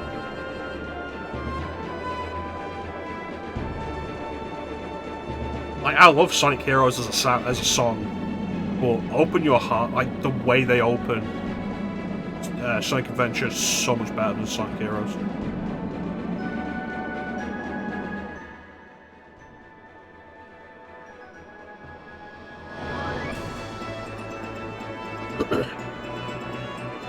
I was never as fond of Live and Learn.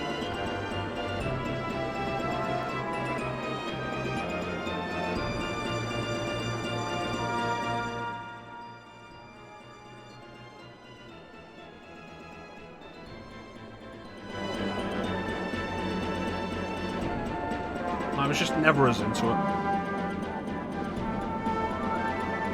Is that what I'm after?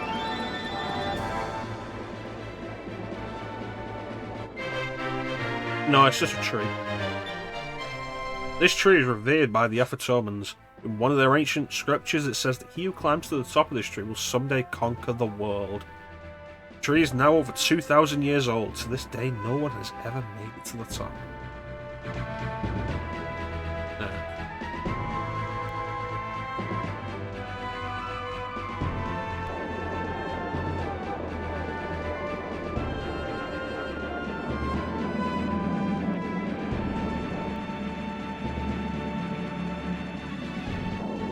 That might be what.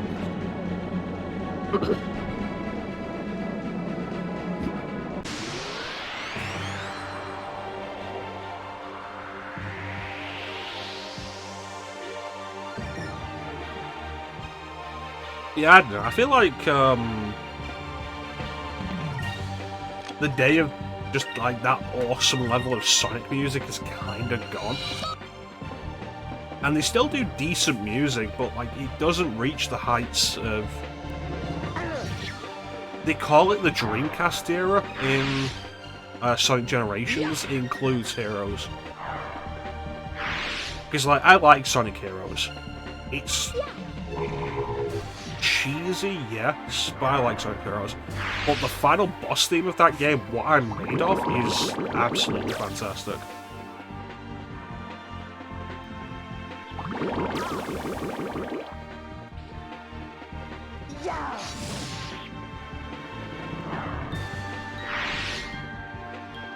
Even Shadow the Hedgehog has some decent songs. Sure, they're edgy, but like they're still decent. I Am All of Me, All Hail Shadow.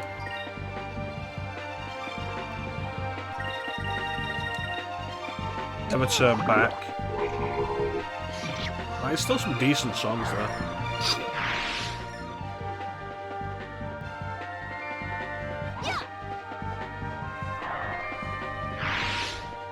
Like, as they went on, it felt like they had less and less like super memorable songs.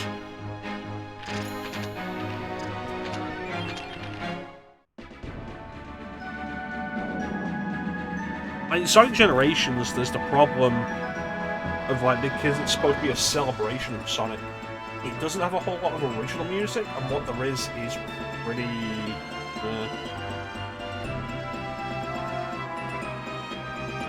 not exactly memorable.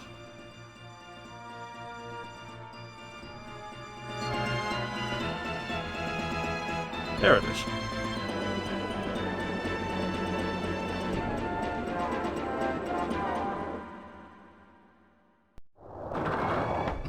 Hello.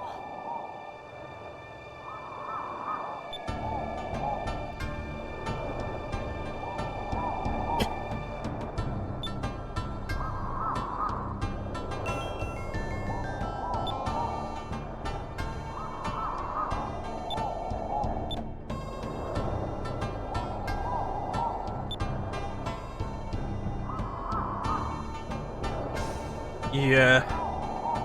I've been saying that for years at this point. Like, Generations... People are, oh yeah, no, Generations is a return to form for Sonic. It's like, no, Generations was passable. Generations was like the bare minimum.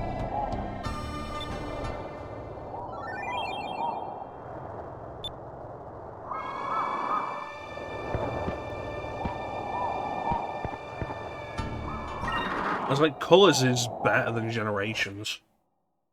And the daytime stages in Sonic Unleashed are so much more interesting. Yeah, they're rougher, but it was the first time they did that design.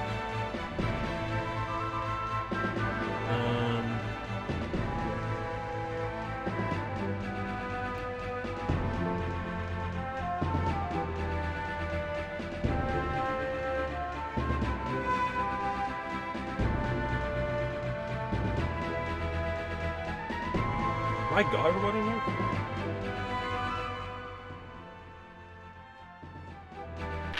Yeah, I need to spend some time on like actually putting the mods in the PC version. Yeah, there's everybody. Excellent.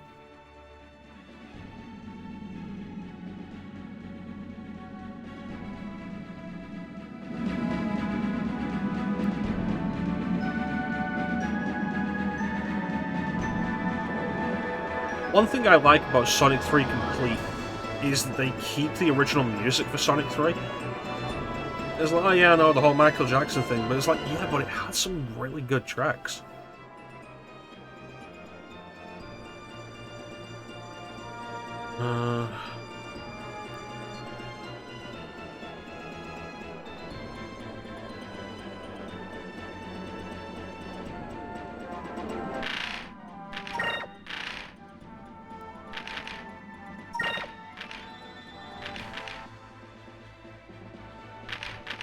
Ice Cap Zone's pretty good. You don't know about the Michael Jackson thing with Sonic 3, Clem? Traveling near the lands of ice.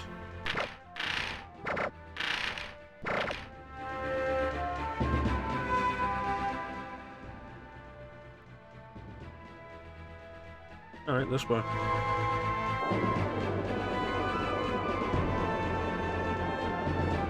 Michael Jackson, it was rumoured for years Michael Jackson had a hand in composing music for Sonic 3. And like, a lot of the accusations that came out at the time were a big part of the reason why attaching Sonic 3 to Sonic and Knuckles changes a bunch of the music in Sonic 3. And why it hadn't been re-released so much, and why for the last 10 years or so Sega had avoided re-releasing Sonic 3. It was officially confirmed. I feel like it was confirmed like by 3 different people at three different times. Well, it was officially confirmed. Michael Jackson was involved in the composing of Sonic 3's music. So Michael Jackson had a deal with Sega around that time. Possibly because, like, specifically because of Moonwalker.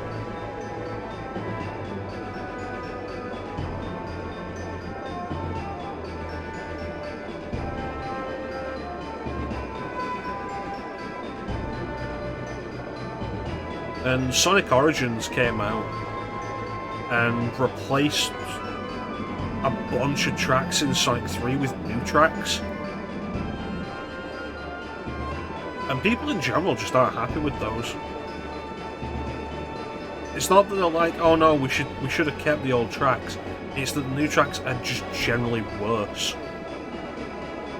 People are like, okay, if you're going to swap them out with anything, why not the beta tracks that were in the PC version of Sonic 3 and Knuckles?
Yeah, that's what I'm after.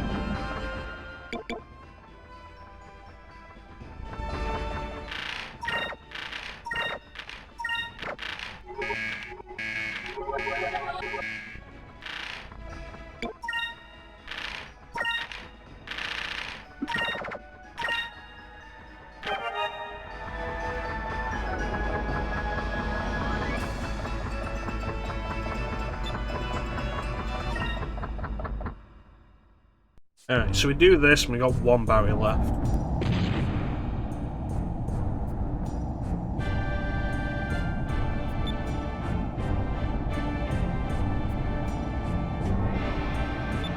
Gold really doesn't make everything look better.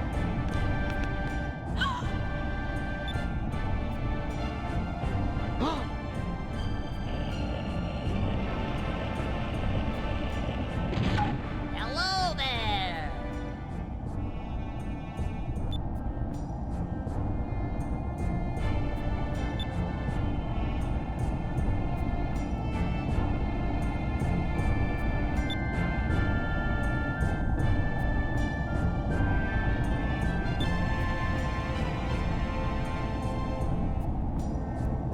Okay.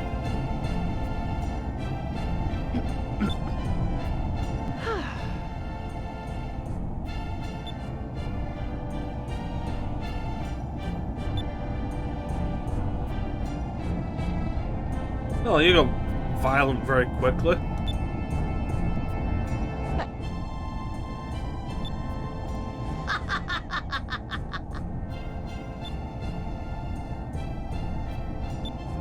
Here goes.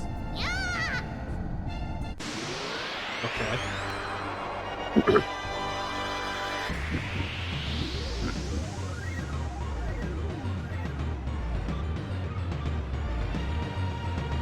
Alright. Blue.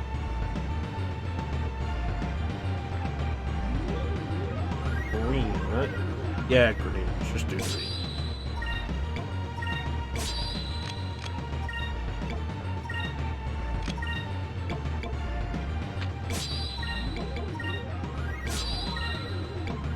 Do this.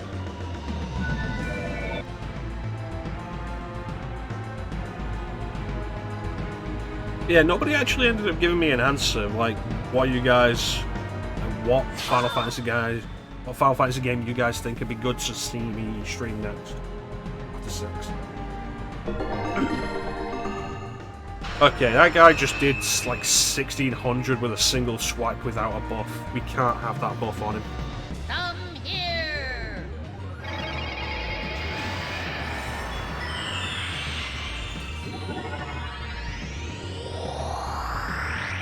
5? Five's reasonable. Here goes. Lim did just recently finish 5. Because you're a coward. God damn, that's a lot of damage.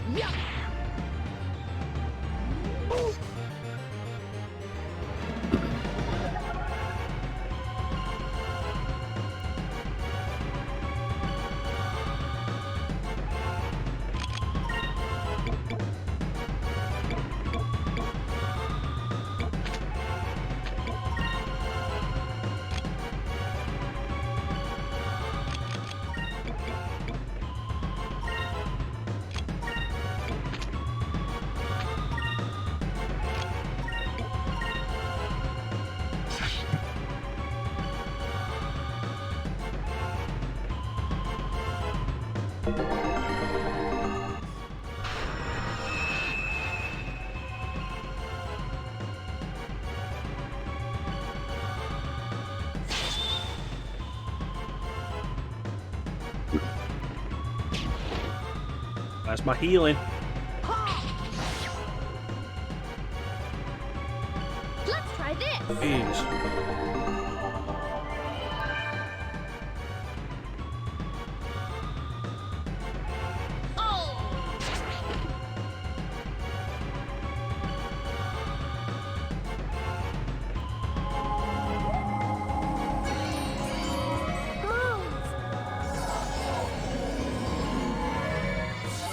Only ever done it twice yourself? Oh, we didn't get it until, I suppose America in the PlayStation version. I can't play that card today because America also didn't get it till PlayStation.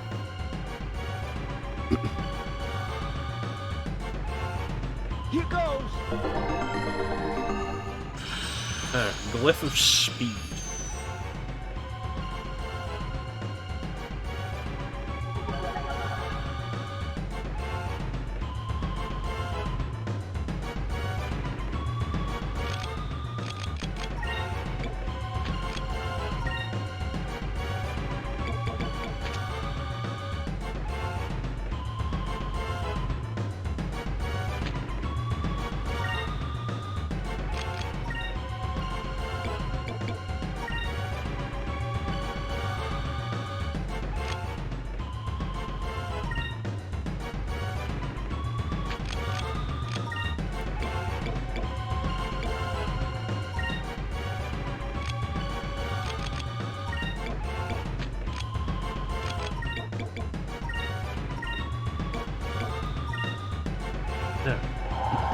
Pirates of old, defend our cause!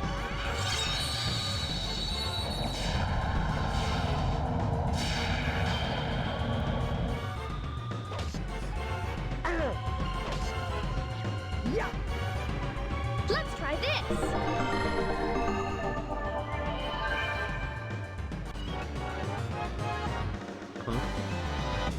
Oh! Nice. Ow!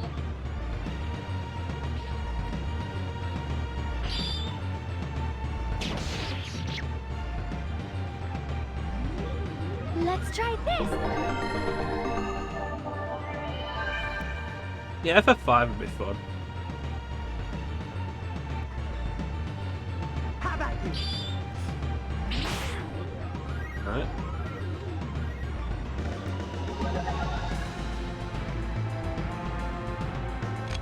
One.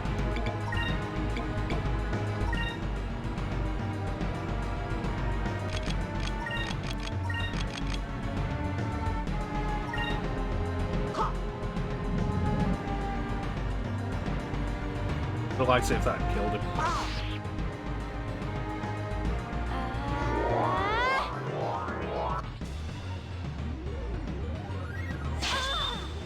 That wind slash is nasty.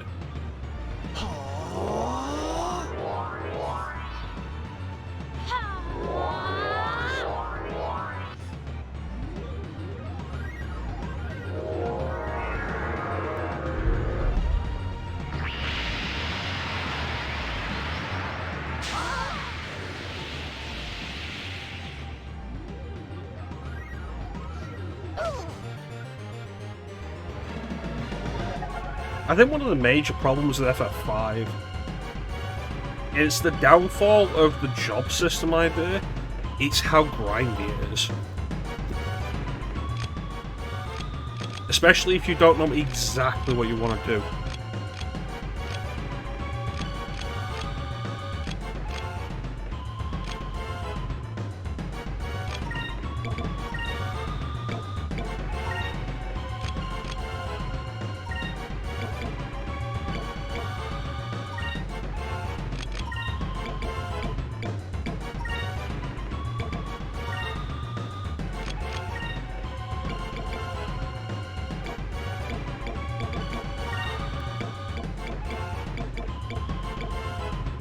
Yeah, so that should be fun.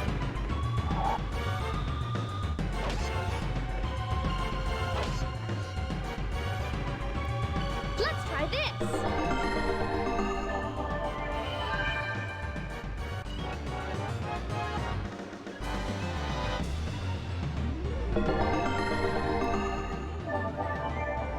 That's fine. Let's try this.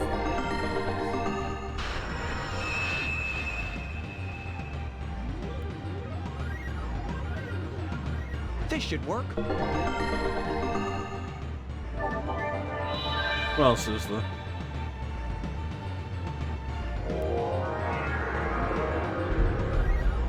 FF10 would be nice. Like I say, I do want to give Adventure a proper shot. Type 0 is also a really nice idea.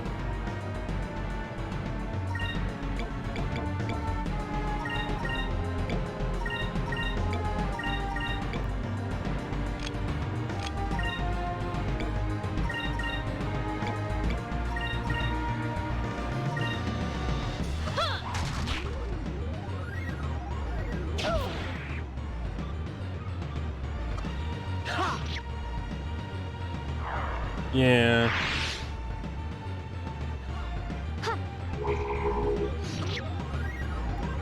It's the most unappealing part of FF5. And like I said, I think it's just a problem with the job system. It's an improvement over the way FF3 handled it, but still.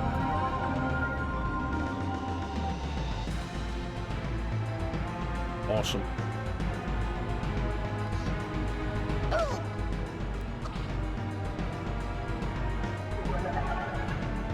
Right, so Ica can heal herself.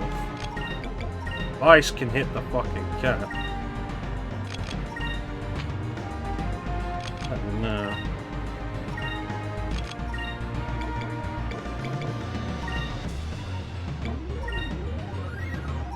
And Enrique. Here goes. Ow! See how this goes.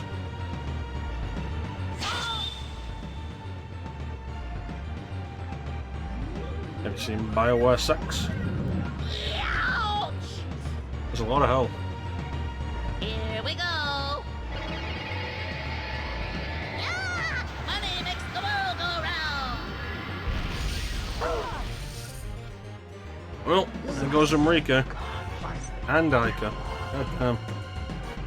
Let's try this. Hmm.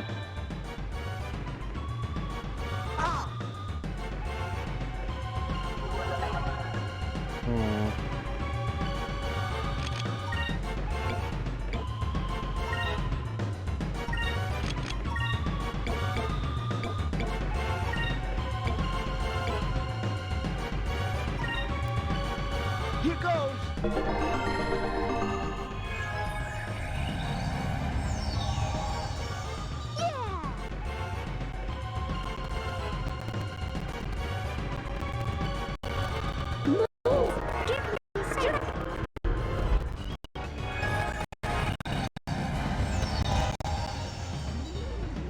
That helped.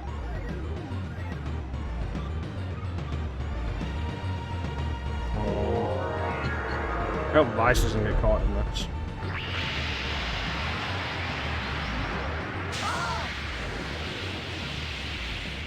He did. You motherfucker.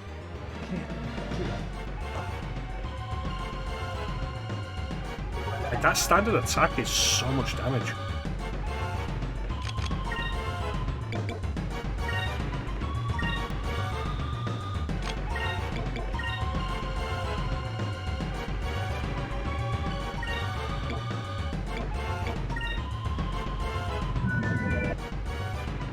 Of all the times for Fina to go first.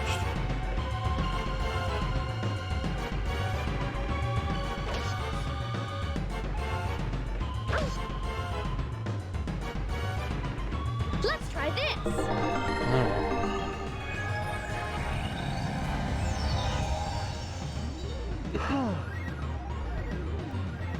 Yeah, it's Type 0 though.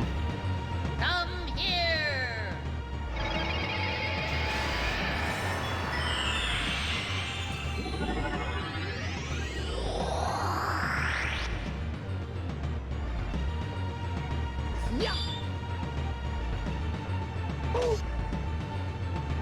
Type 0 does leave the question of like PSP or PS4. Which version?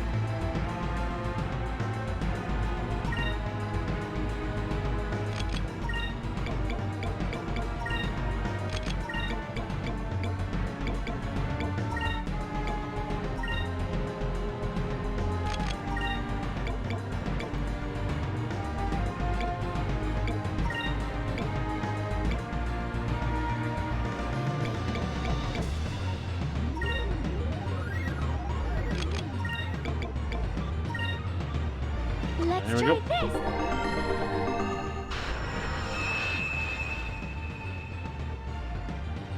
Like I say though, I don't know when I'll get to another Final Fantasy after 6.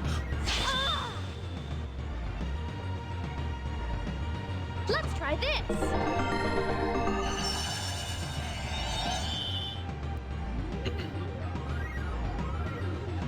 Because I do have other RPGs I want to do.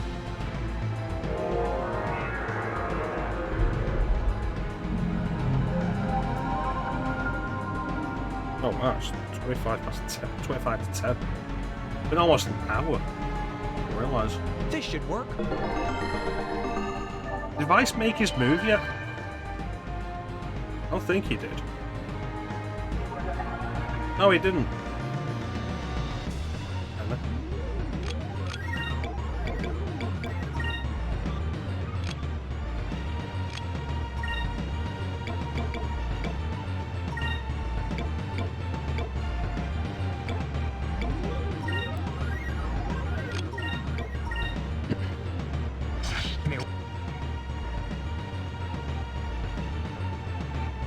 Let's try this.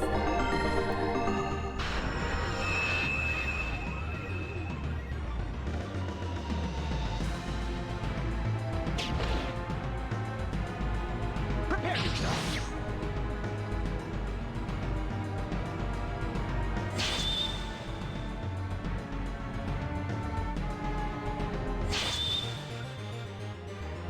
That's concerning. Here we go. And now he's gonna die, isn't he? Yeah! Money makes the world Like, this is go even round. with the defense. Yeah, God damn it. Sorry. I can't go. Just had everybody ready to actually start fighting Let's back. try this.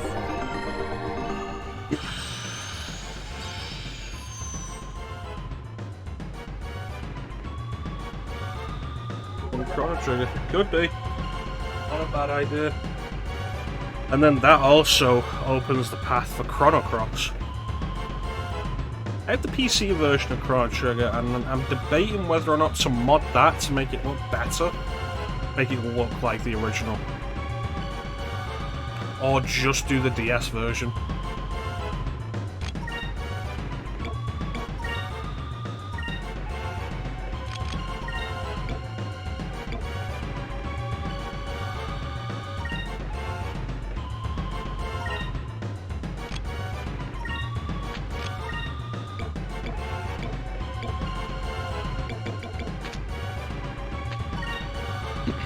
Let's try this. DS version has its appeals even like with the lower resolution. Like maybe it's because the first version of Chrono Trigger I played was the DS version, but like Chrono Trigger's interface always felt cramped to me. Like there just wasn't enough room for it.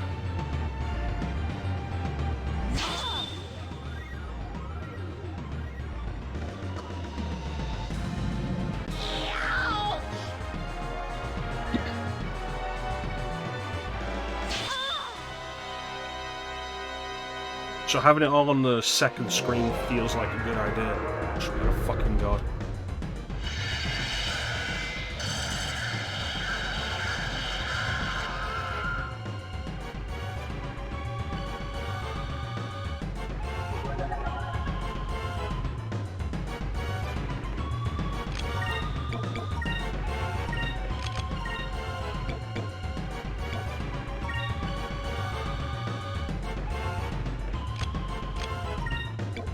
Guess I'm doing Delta Shield every turn then.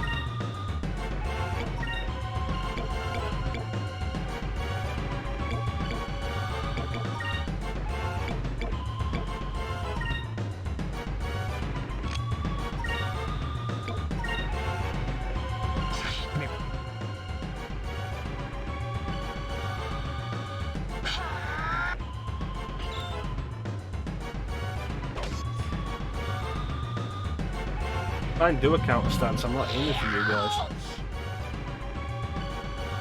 Let's try this.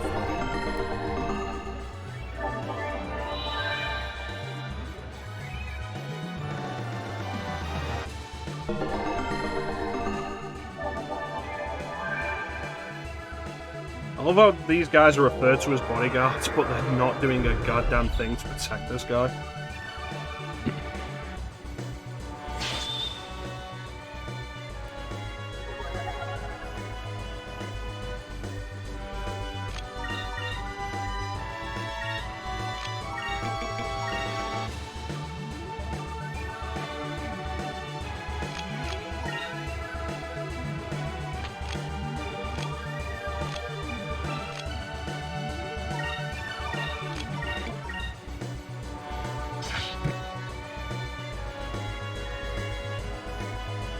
Yeah, Chrono Trigger's absolutely a good idea, man.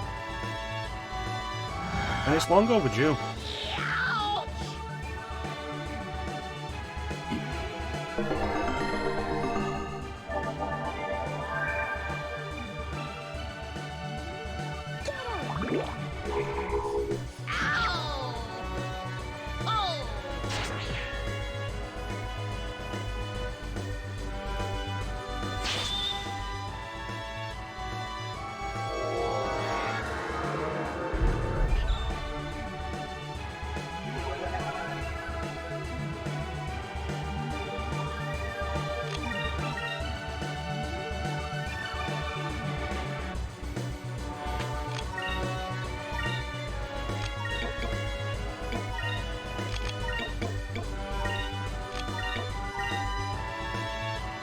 Alright.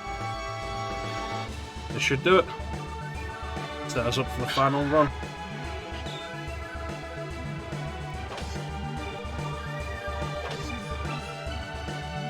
Yeah.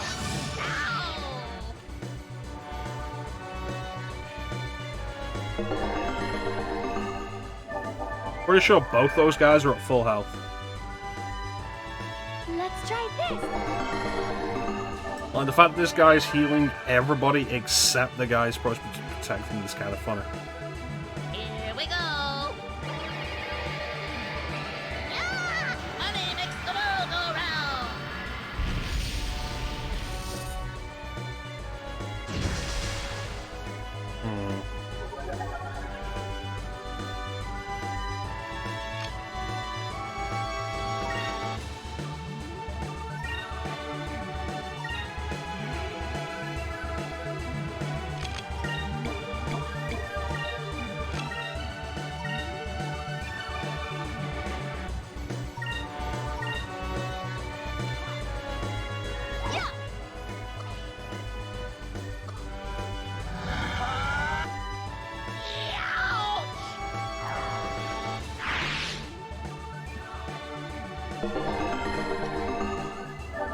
Alright, now let's take down the rest of them.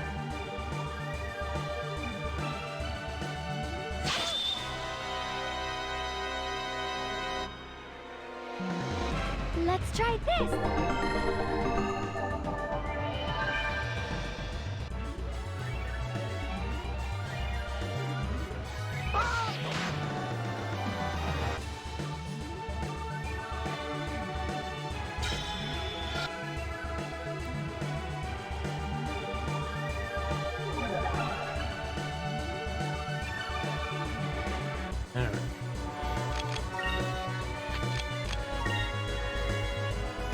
Take out Boo first.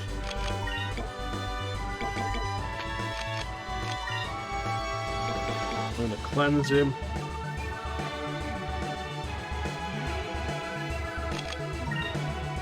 Throw a healing salve on Enrique. So that he's getting a regen as well.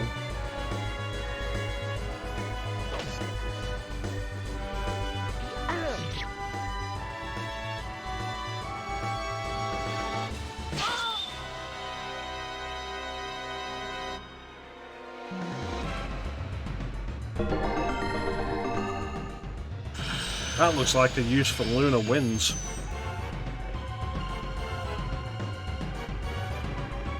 This should work.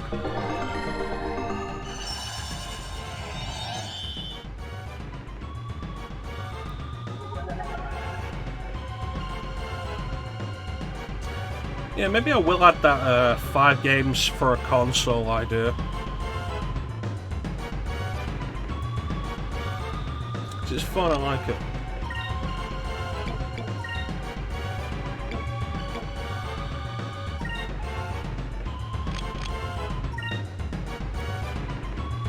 No, if I do that, then I can't do Luna wins.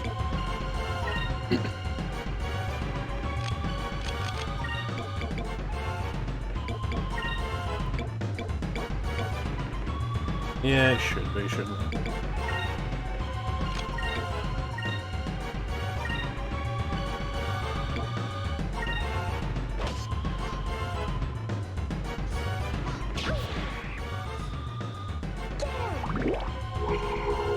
Would appreciate if you'd stop doing that. Yeah. Let's try this. Beat your boss, piss off. Nobody's paying you anymore.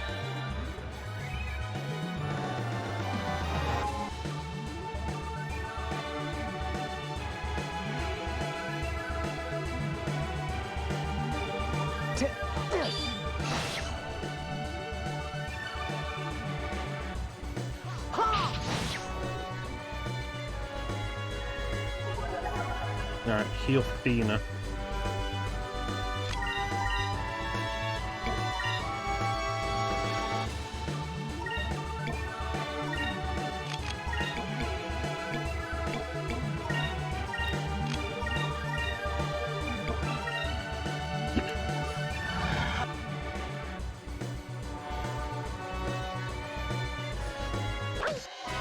I said heal Fina. Let's try this. There we go.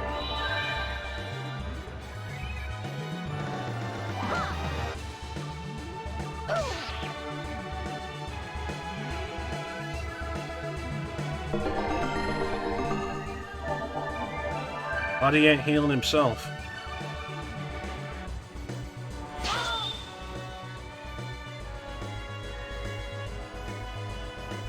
You guys are motherfuckers.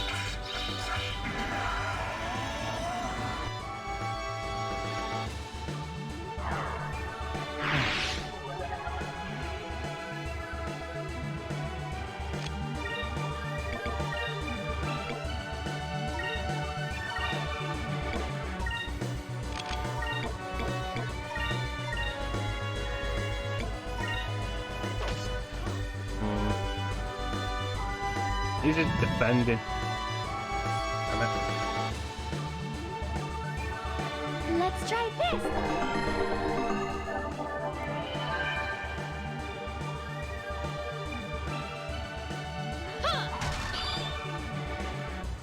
I do want to do Final Fantasy The Four Heroes of Light though.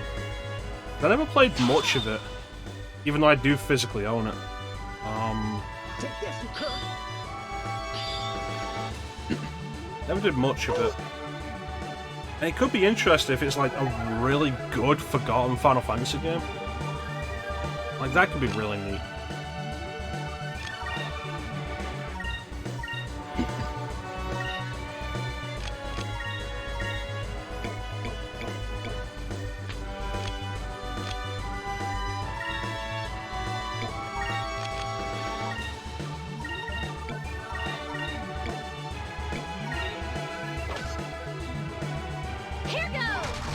an interesting point with it as well, though.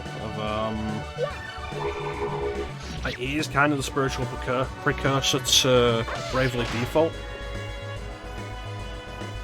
What's going on?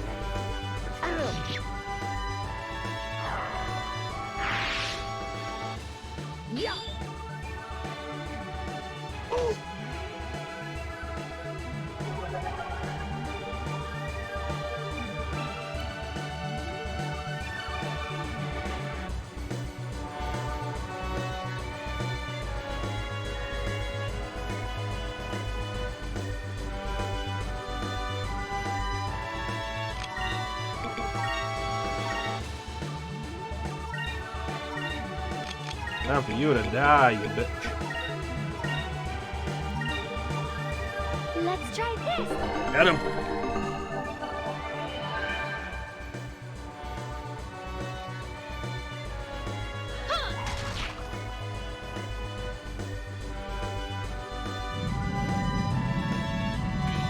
There's a bunch of stuff from my Steam wishlist on sale at the minute. I can't buy any of it right now. God damn it.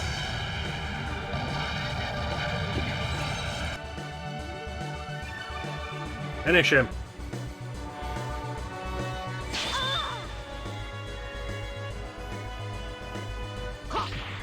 Yeah. Like, I remember when there was a point when someone at Square was saying Bravely Default isn't a spiritual successor to Final Fantasy The Four Heroes of Light.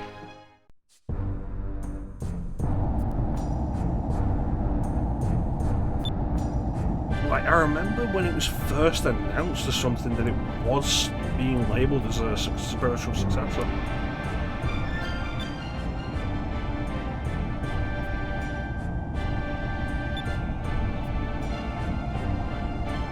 Eiko Kuya.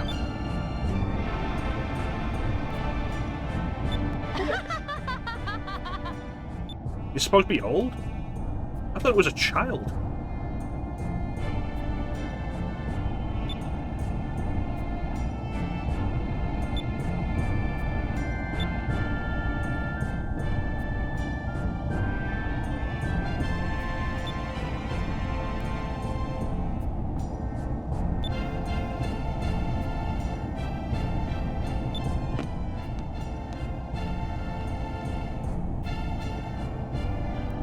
Well, there's the, I'm not gay joke.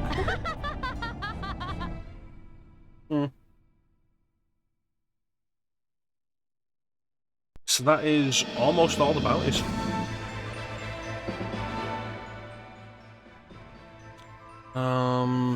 We head south to Sails Island.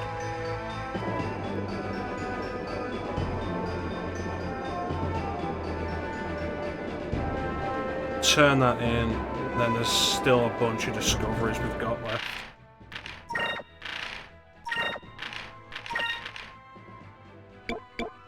2, 3, 4, 5, 6, 7, 8, 9, 10, 11, 12, 13, 14, 15, 16, 17, 18, 19, 20, 21, 22, 23, 24, 25, 26, 29, 30, 31, 32, 33, 34, 35, 36, 38, 40, 41, 42, 43, 44, 45, 46, 47 discoveries still.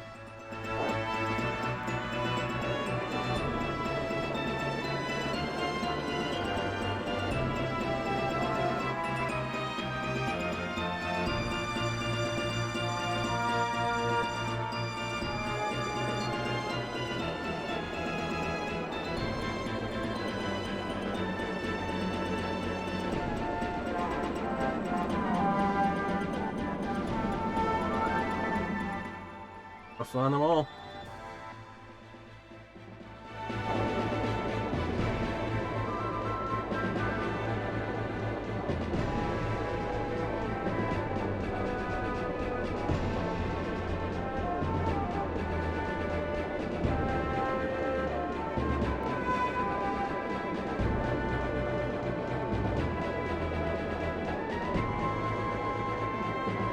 There it is.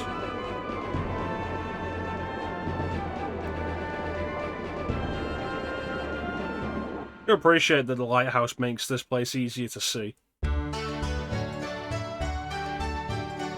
Alright, turn this bounty in.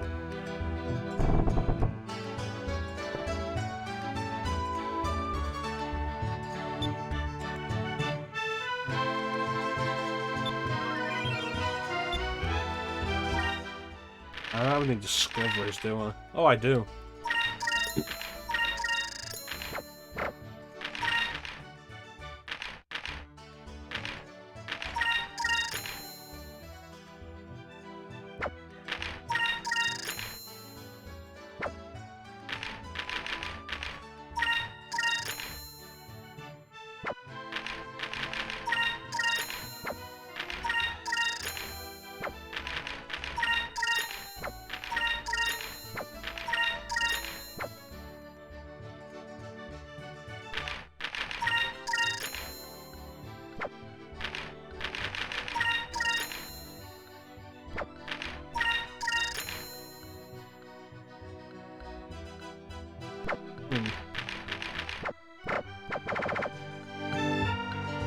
Somewhere near a large valley in the center of the lure.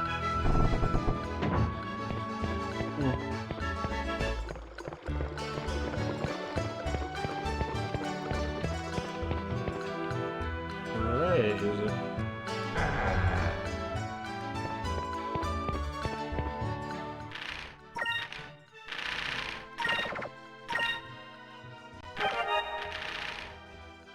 We're going for over 2.5 hours already. All we've done is side content.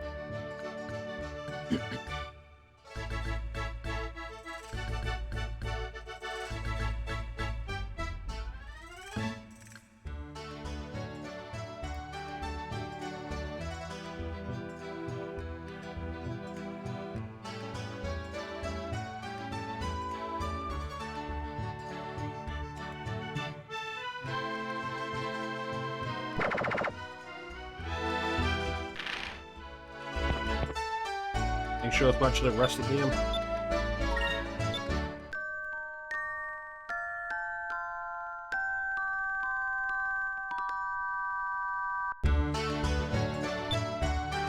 Alright, let's go.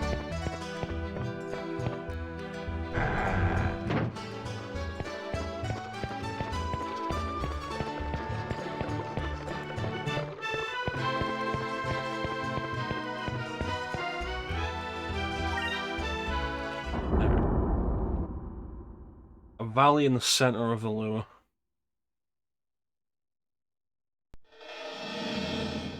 If I get to beat Nile, am I able to just check those tips?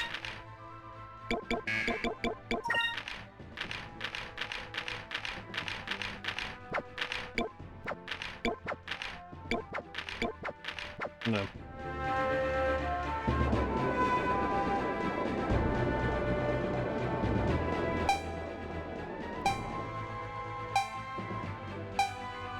Don't come at me, bro.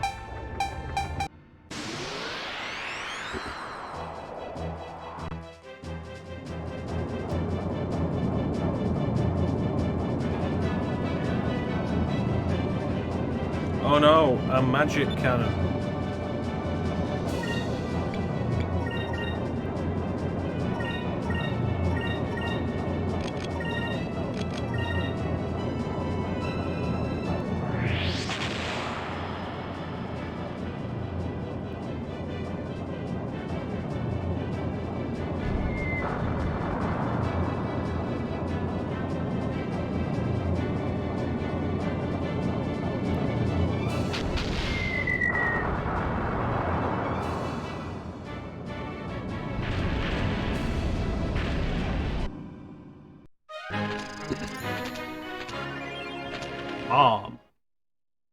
Anyway. Somebody was a little too big for his boots.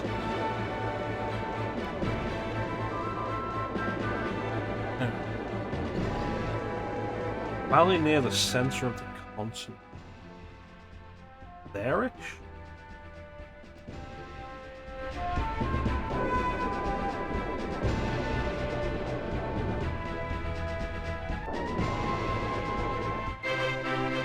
Oh, cool. Beautiful old castle that stands near a lake in central Valua. Local legends of evil wizards and mysterious disappearances were revived, when various potions and torture devices were discovered in dungeons beneath the castle. Is that a different kind of ship?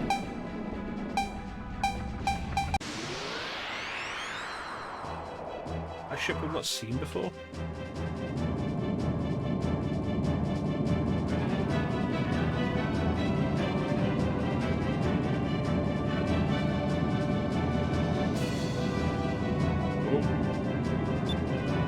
Oh, this guy's got more than one.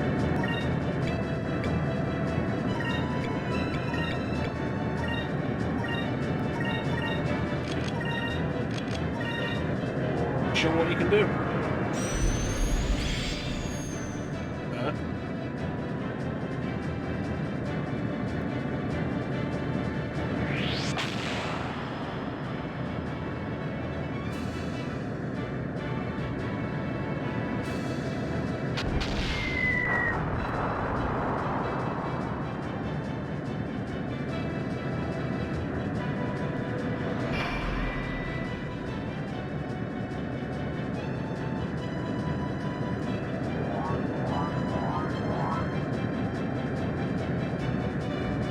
At some point I should do that Crash Bandicoot series. I want to play those Crash games I've not played before, like especially Twin Sanity. I bet Twin Sanity is pretty good. I think it's like the last of the classic style Crash games as well. Or the reboot of Crash of the Titans.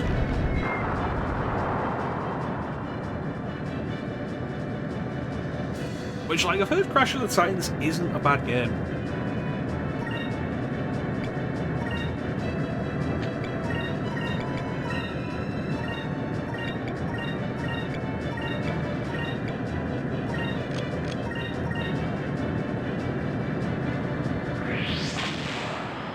Like, it's not what people wanted from a Crash game, but I've heard it's not a bad game. I've heard Mind Over Mutant was, though. The main thing I remember Crash of the Titans for, though, is being one of those rare 3D DS games.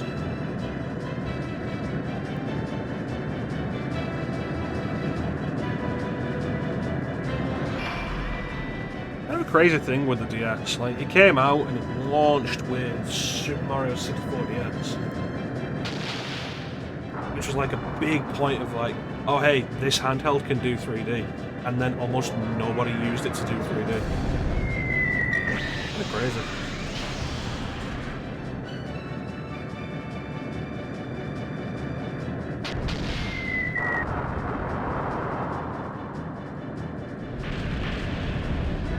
You know, I wouldn't mind doing New Super Mario Brothers. Like the DS original. That was my first DS game.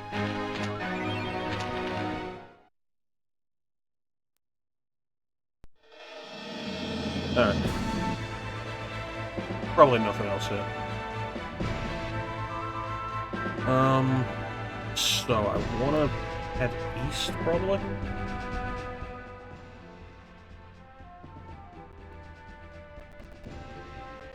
Yeah. Alright.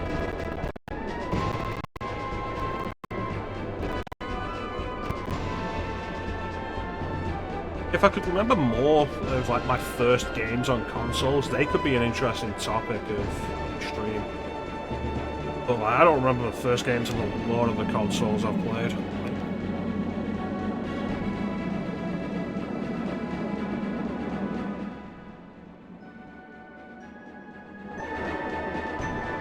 That is interesting. That is interesting that was your first game. Not because it's bad or anything, but like you waited until that game came out to get a DS. Because like there were more games to get a DS for prior to that.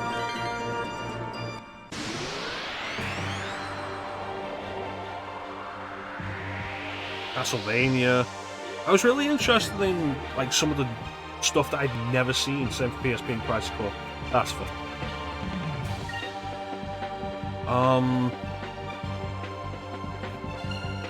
I was really interested in like a lot of the stuff that the DS did that I'd never seen the likes of before, like Phoenix Wright and Trauma Center. Oh, a game where you play as a lawyer and battle in court, and like the concept of that was so interesting to me. Or Trauma Center with like a game where you play as a surgeon and actually operate on people. Not like, oh, a game where you play as a lawyer and like crime at night or anything like that.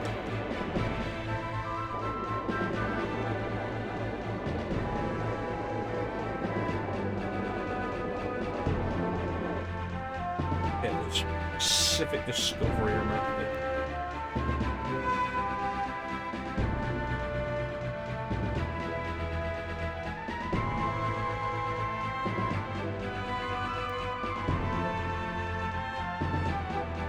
Probably leave discoveries for them. There's so many to do, and I'll have to. Probably be best to make a list of the ones that I don't have, which will be a bit of work.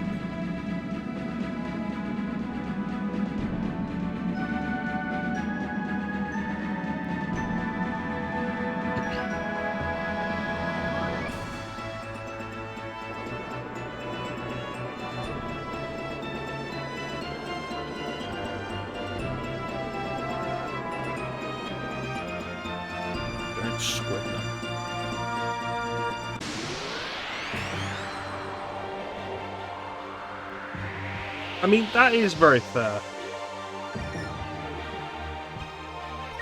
I think the DS got really lucky, though. With, like, the amount of games that use the touchscreen for reasonable purposes. Or stuff that did actually enhance the gameplay experience. Like, Kirby Canvas Curse was kind of neat.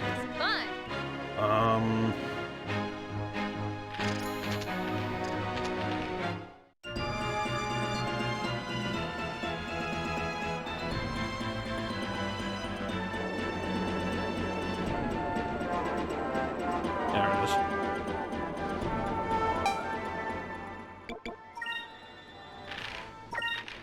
There it is. Kirby Master Attack was pretty good with it. Like, there were some games that did make good use of it.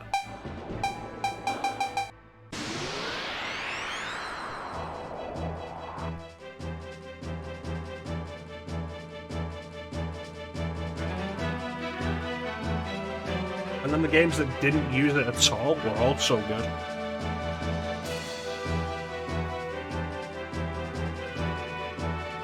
Castlevania Dawn of Sorrow is a good example of like a really good game with a bad gimmick. Because Dawn of Sorrow is arguably one of the best Castlevania games. But,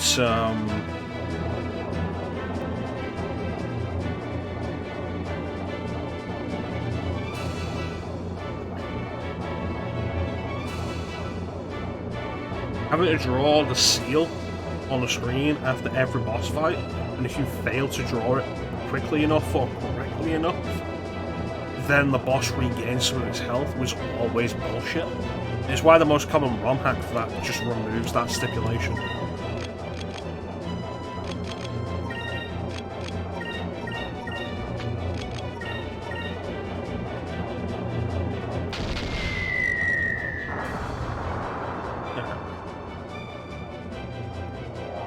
Shouldn't be too bad then.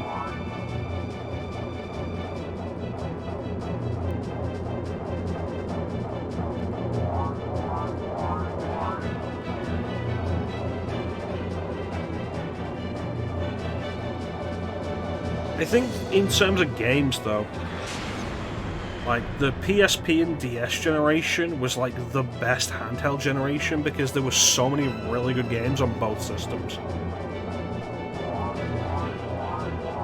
And while I would argue like the Vita had a lot of good games, despite people's claim that it had no games, I feel like it wasn't as many really good games as like the PSP did. Same with the 3DS, I feel like the 3DS doesn't have as many really good games as the DS does.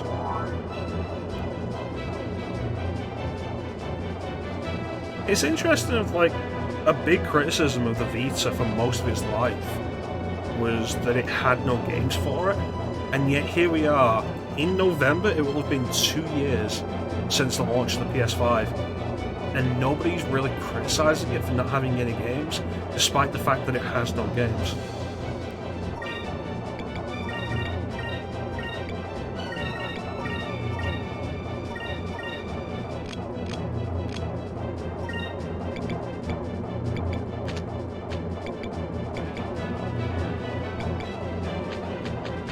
There's no need to do that there.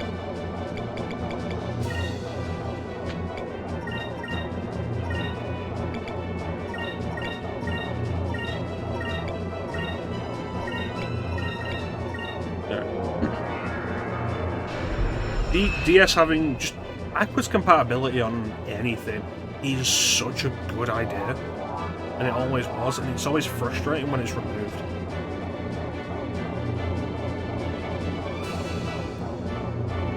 And you know how I feel about access to old games.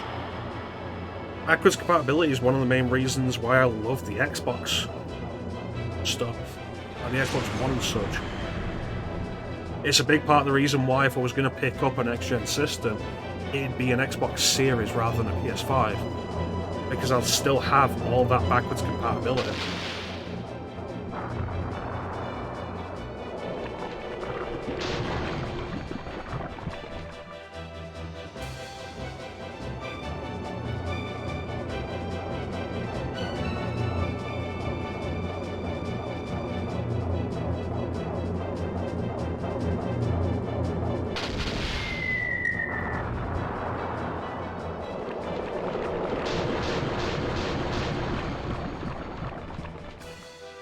Okay, so now it's a sperm.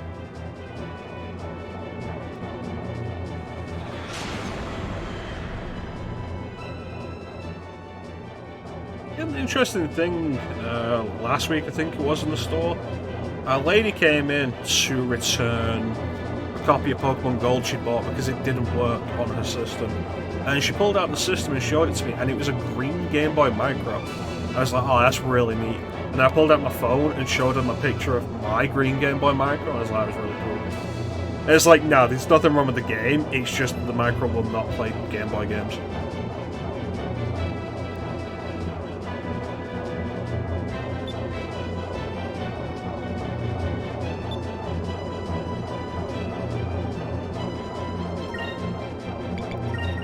Not really a point in working my way up to the Moonstone Cannon.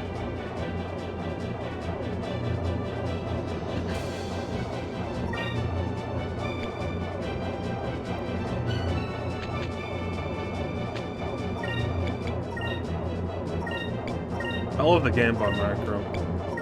I wish it was more practical. It's really disappointing.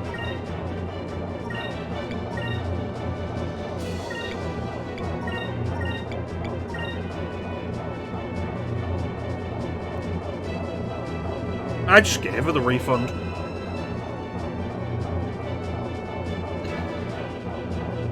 It's like, we're not supposed to provide refunds if there's no provable fault. It's like, that doesn't count as provable fault. But I just gave her the refund for it. Made the point to the supervisor of like, okay, so Game Boy games don't work on the Game Boy Micro. I had to look it up to be sure. As I was pretty sure of it, but I looked it up just to be sure. And they're like, yeah, that's fair enough. Didn't tell the manager about it, just told the supervisor.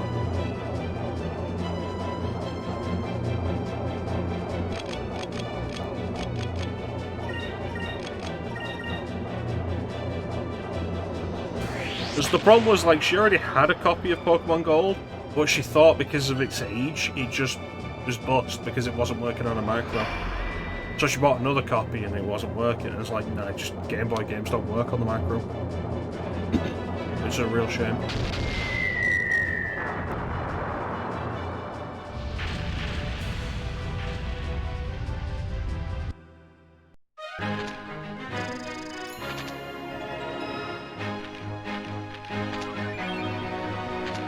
Alloy deck.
I'll come back to these. Doesn't matter. Let's continue with, like, story stuff.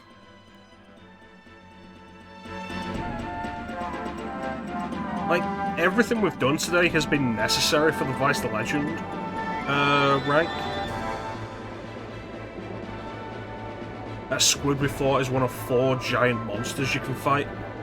I'm pretty sure you have to fight all 4 of them for the Vice the Legend rank. We need all the crew, we need all the discoveries. Need to do the Piastol fights, which we did.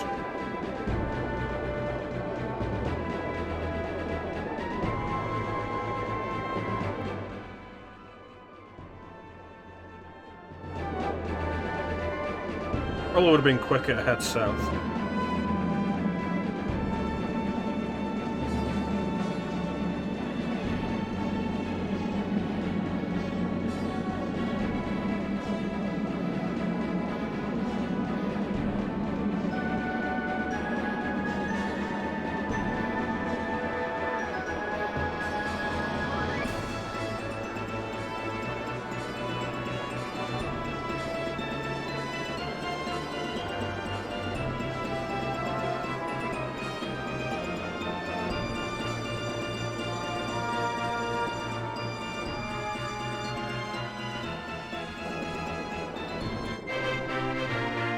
Rainbow Island. What lies at the end of the rainbow? It's a question everyone asks when they're young, but as they grow older, it's often forgotten. Perhaps only the few who remember can find the legendary island at the end of the rainbow. That's where the pot of gold be.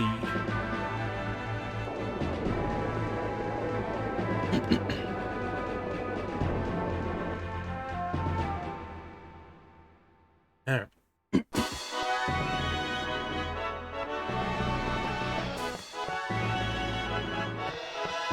There's my save point. I was like, where's my save point?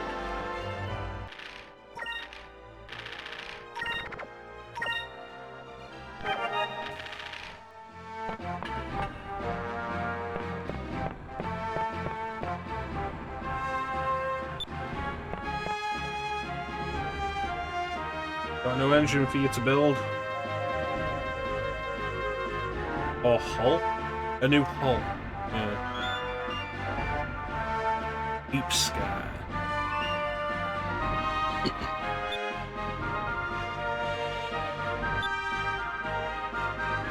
Aaron Tootin.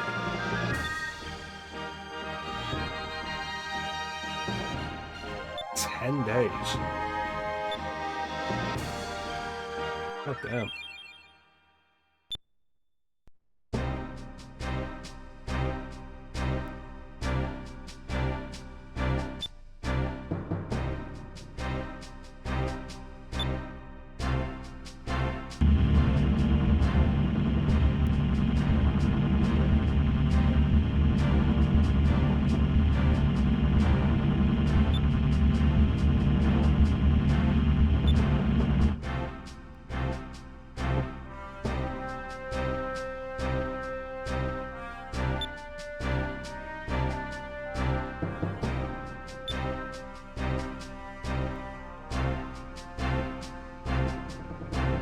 Reinforcing the hull to make sure it doesn't buckle underneath the intense pressure of deep sky would likely also make it just stronger in general and make us more hardy in battle.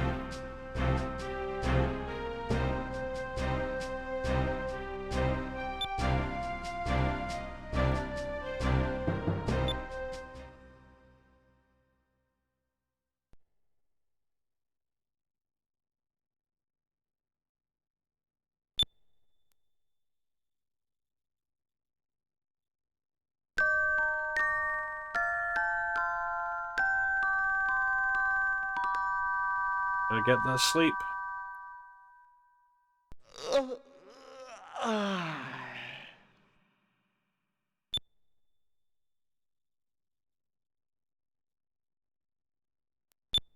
Now let's do it.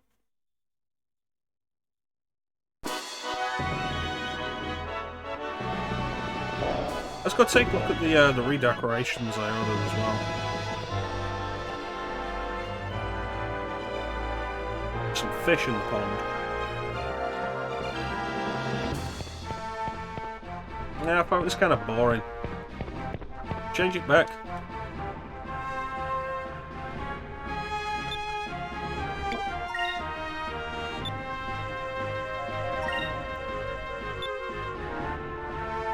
In praise of the moons. I got the money and it means nothing to me. But we have everybody now, actually. So, let's explore the island and see what everybody's doing.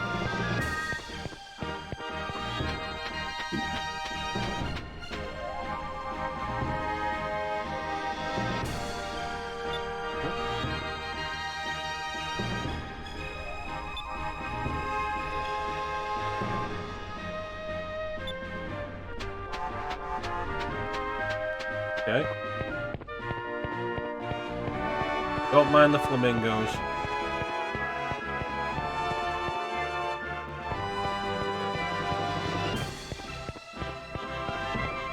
How many fish did they put in the pond?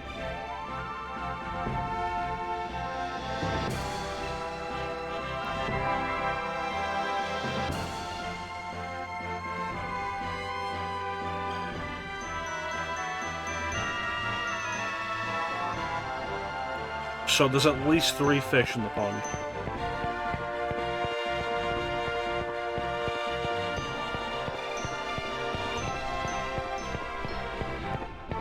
Anybody messing around in the tavern? Hello.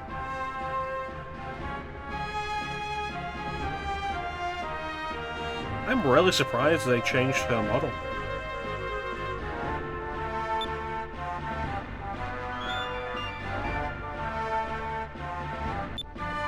I guess. Yeah, why not?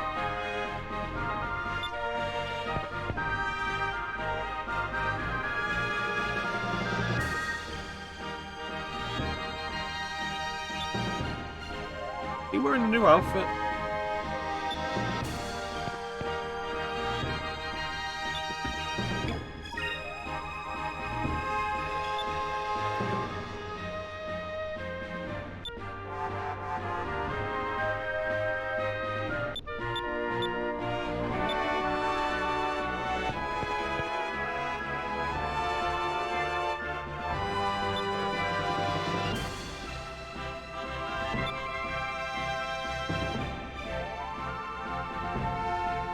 Do I have that? Do I have those fish?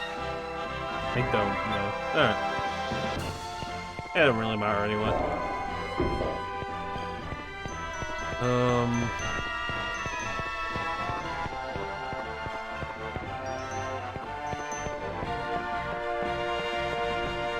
Anybody up top?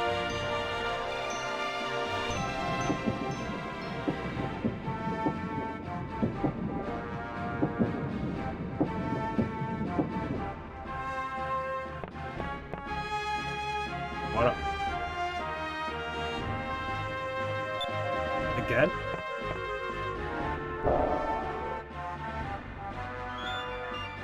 Anybody in my meeting room? Captain's meeting room? Domingo?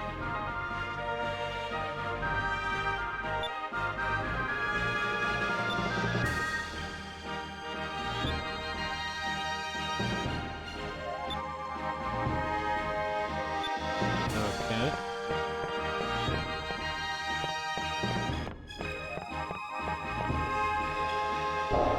You know, it'd be neat to get a proper look at, like, a map of the world in this game. Like an in-game map.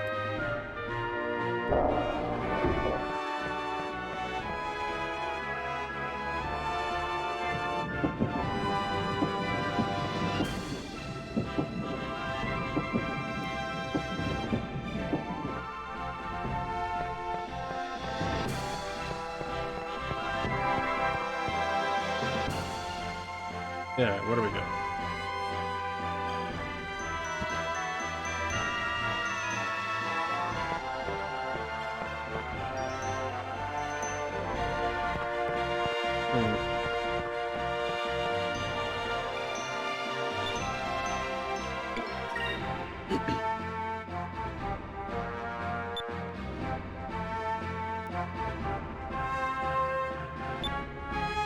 That's fine.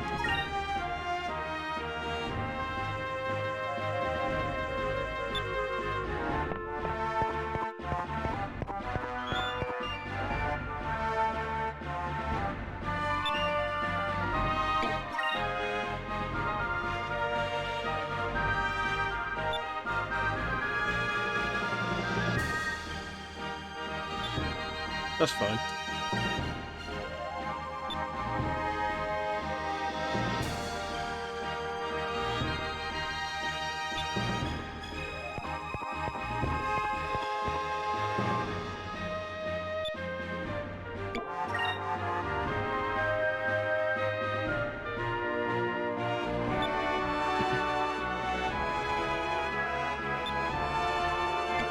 That's fine. Hey Vice, can we stop off for ice cream? Yes. Yes we can. Hey Vice, can we pick up that hitchhiker? Yes. Yes we can.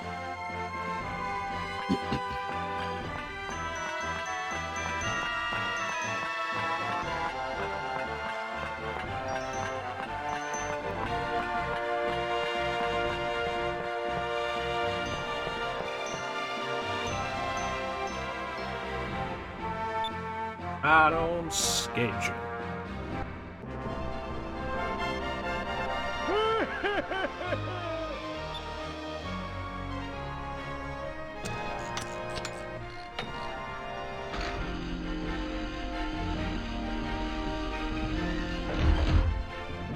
There's only so much reinforcement of the glass we could do.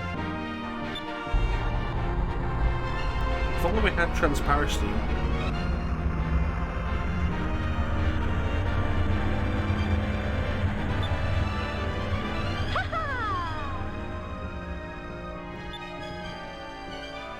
You're the best. Ah, yeah, the ominous vortex. Yes.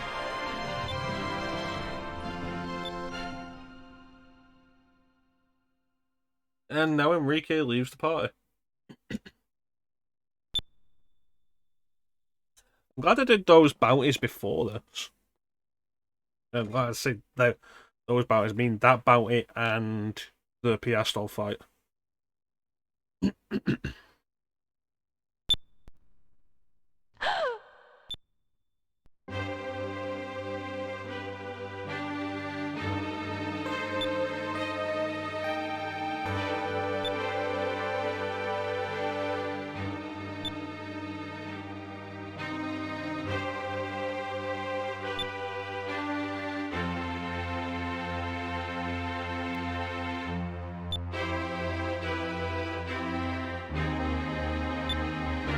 Yes.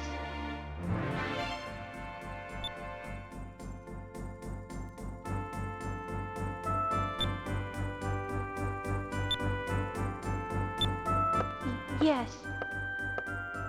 No, yes.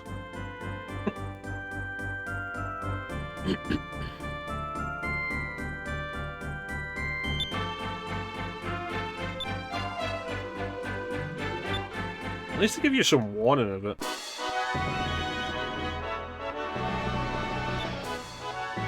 Alright.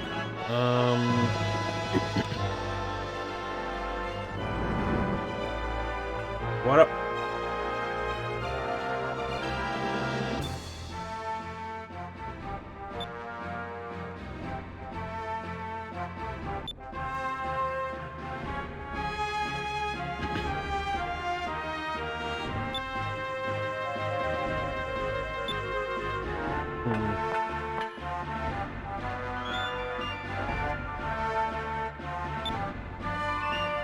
That's a fair point. Make sure our ammo doesn't collapse the minute it leaves the cannon. Hey, how you doing, Pat? Good boy.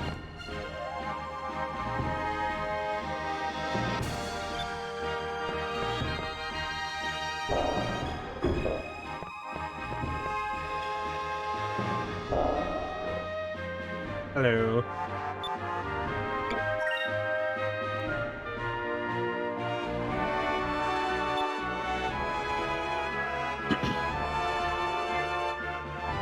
Yeah, holding your breath in a high-pressure environment wouldn't help anyway. It'd probably make things worse.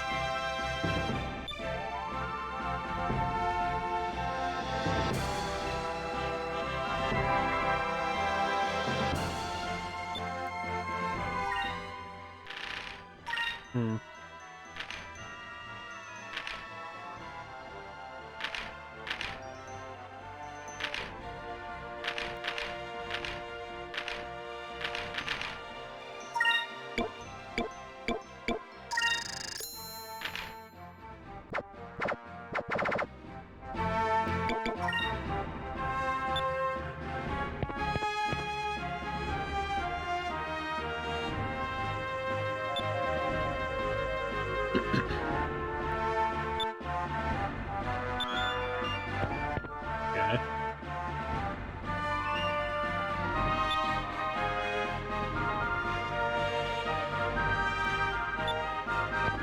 Tasty, white, and cursed.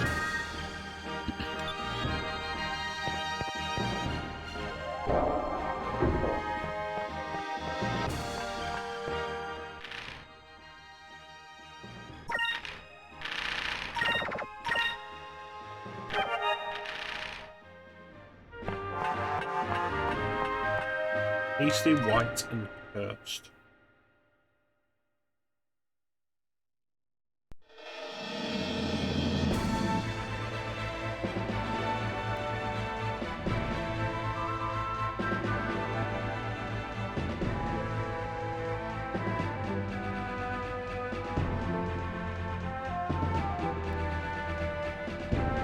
Right, let's go.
There it is.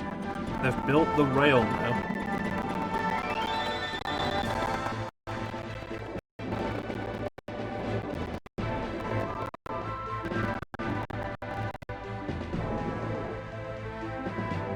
There it is, the vortex. It really is ominous looking.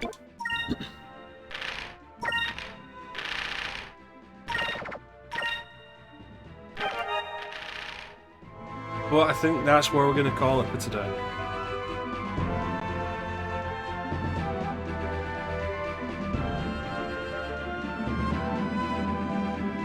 Three hours 13. Not bad stream. Yeah. So we're back with more of this tomorrow. With any luck, I'll finish it tomorrow. We are close enough to the end. The big issue is getting past all the side stuff. I want to go through like the list of all the discoveries, make notes on which ones I haven't gotten, so I'm not scrolling through them as I'm playing, and deal with that. And then, like, what else is there?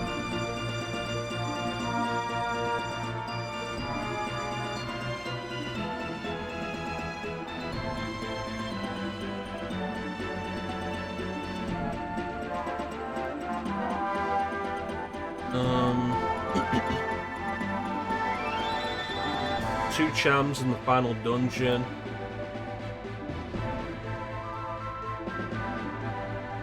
$11 more treasure chests in the game.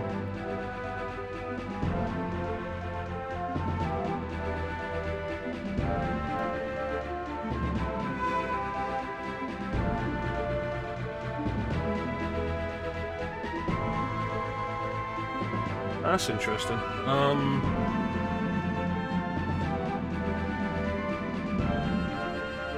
Last Legend rank requires all discoveries, all treasure chests, all bounties, all moonfish, beat Piasto 4 times. Yeah, pretty much. Part of the reason why I don't intend to do another 100% playthrough in future. Like with Persona, I could have like a guide open of what to do on every single day to maximize efficiency and make sure I have all social links done by the end and such. Not doing that. Absolutely not. That's fun that way.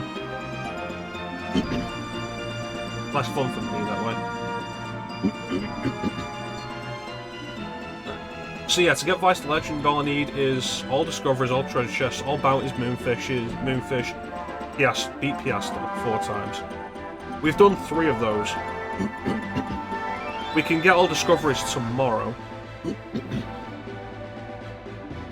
And then chests, the last chests are in like the next few areas.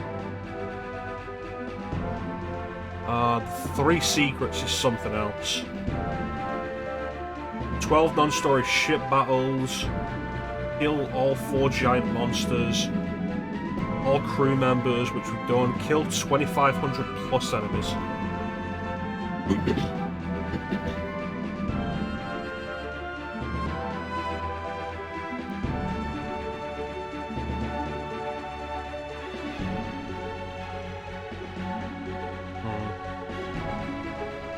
Yeah, doing stuff like that on RPGs is just 100% in them, man. The only RPG I've got a platinum for is FF7. Mostly because that wasn't too grueling. Before we go, let's head over to... where is it? Dangral Island? There. Because this guy will tell us how many enemies we've killed. And to get the 3 secrets, we need to have killed 2,500 of them. I did not know the D-pad did this while flying. That's kind of neat.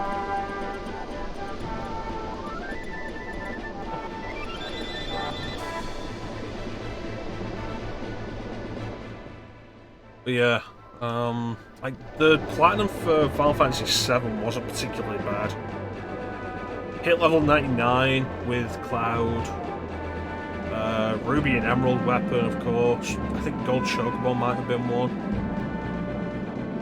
The one I really had to go out my way for was the Barret Date. Interestingly enough, like Ruby and Emerald weapon, like you fight them, yeah. You can use the built-in cheats that the PS4 version of Final Fantasy VII has, and it'll count. Like they'll count it. So Final Fantasy VII ends up being like one of the easiest RPGs to platinum.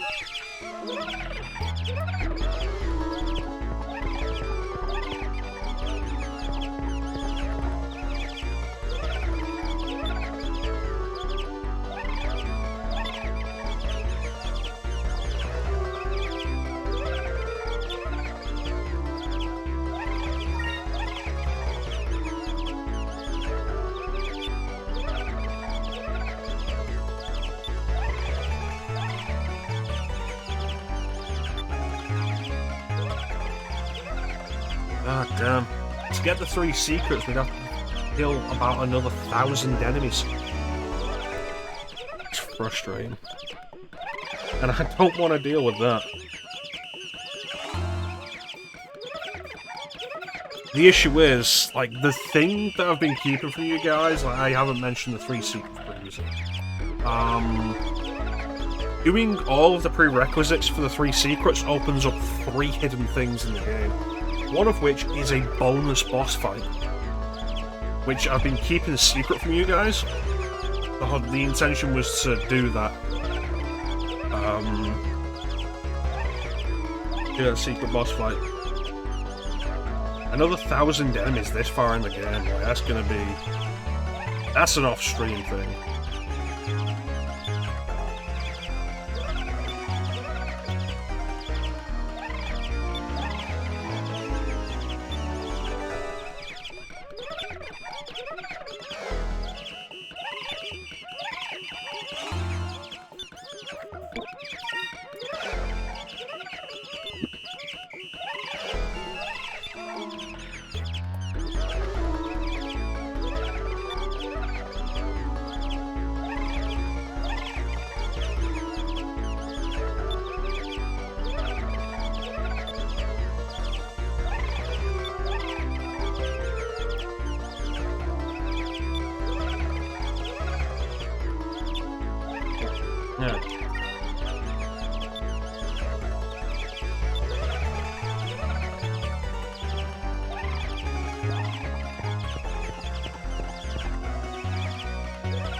So we'll have to do like another 1,000 enemies. Simplest place to do that will be like the starting area of the game. It doesn't matter about how strong the enemy is, it's about the number. And we're at the point now where it's like, okay, we can do Lambda Burst immediately, and that'll kill a lot of the enemies at the start. That's a sizable amount of time spent doing that.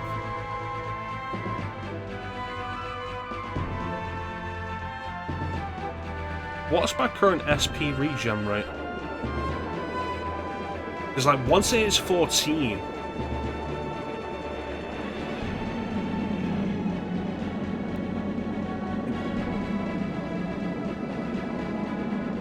when it hits 14, we've got Rain of Swords, and then grinding in the Looper Island is a lot simpler then, because we can take them out in a single turn, because Rain of Swords does not miss.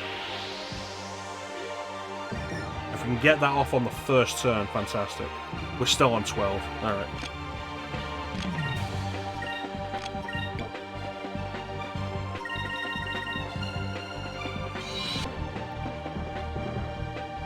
That's probably going to be some off-screen stuff.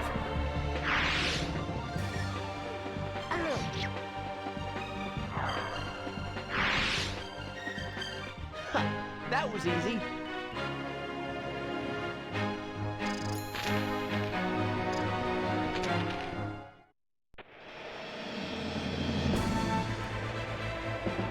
In fact,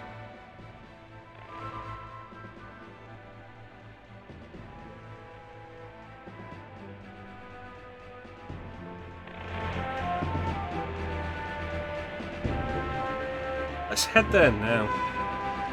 I'll give it a quick show off the kind of things that are around that area, and then we'll call it. I'll see about doing some grinding off stream for more magic and stuff, but mostly just to boost up the health count.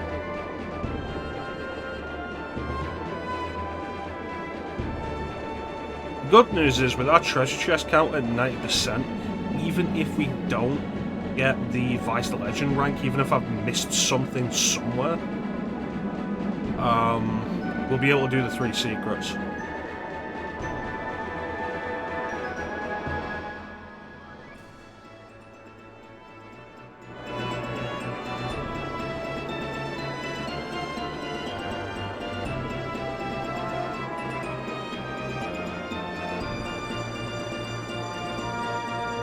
So that'll be good.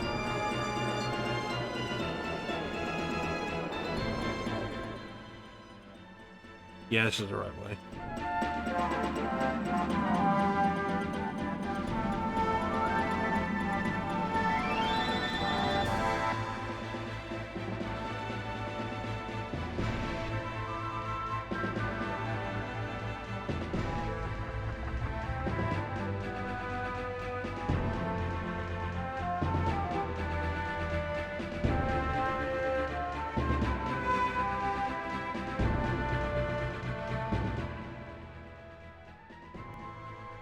Yeah, past this next rift, and then we're in the right area.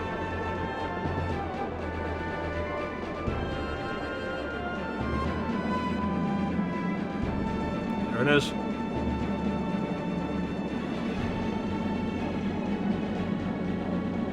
Looper Island. So what you do ideally is go to Vice's equipment, Ancient Bracer, replace that with the black eye patch, not black eye patch, black map.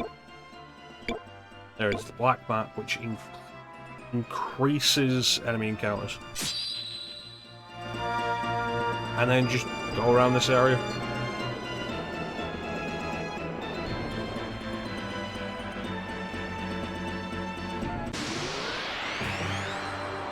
And 9 times out of 10, the enemies that will spawn here will be loopers. There you go. So these guys are hard to hit. They're very, very evasive. Often what they'll do is run. They drop a good amount of experience.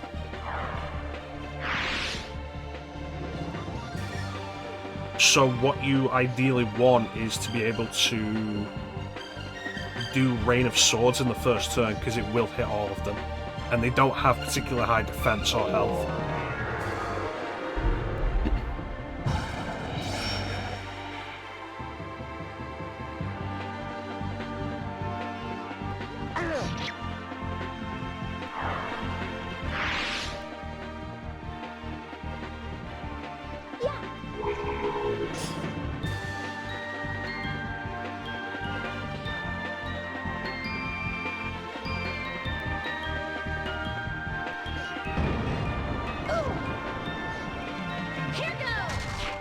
There's some pretty good work here with just like standard attacks. I'm happy with it. And none of them's run yet. 2 have tried. There's 4 down. Yeah, ideally you want to be able to generate 14 SP per turn, and you can open with Rain of Swords.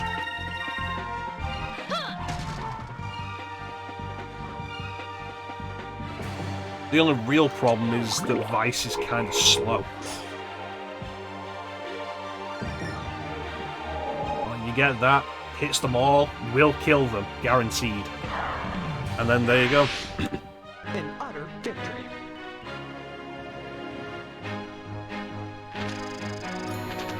That's a decent amount of experience for that.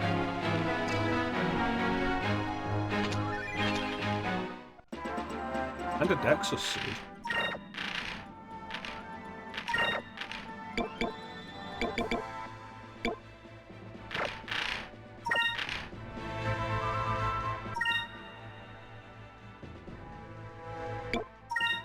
And that's generally the best place to grind.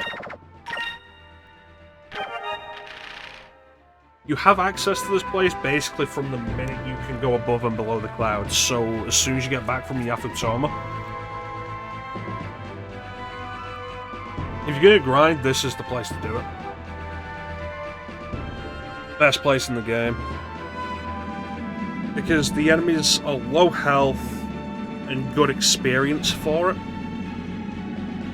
So it's less trouble than grinding in even the final dungeon. But yeah, that's going to do it for today. I want to thank everybody for joining the stream. I always really appreciate the support. Big special thank you to everybody in the chat. Chat is always the best part of the stream. Clem, Mir, Bane, Signer.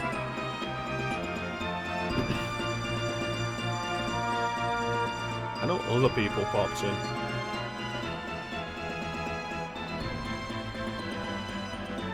Moon Man.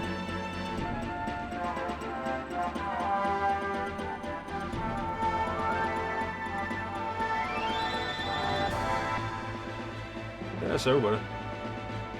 Yep. Thanks so much for joining us. Always really appreciate the support. Chat is the best part of the stream. We'll be back with more Skies of Arcadia Legends tomorrow.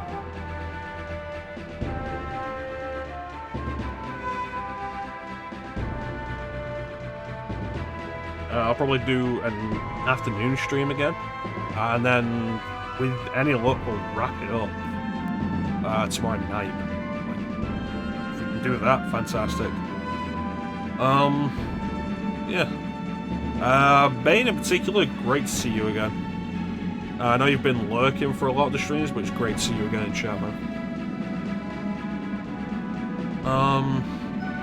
Yeah. We are not done with the 10 years of Resident Evil. I'm taking advantage of some of my time off to do extra streams here to push Skies of Arcadia to done. And then 10 years of Resident Evil, we can go into Halloween, completely fresh, no more obligations.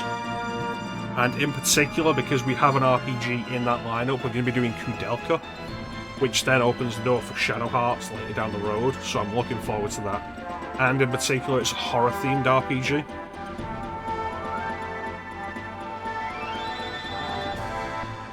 But yeah. Hope everyone's looking forward to Halloween. And the conclusion of Code Veronica, which we'll get back to. But yeah, that's pretty much it. So, nothing else to say except thank you all for watching. Have yourselves a fantastic time of day. Take care. Catch you next time, guys. Bye.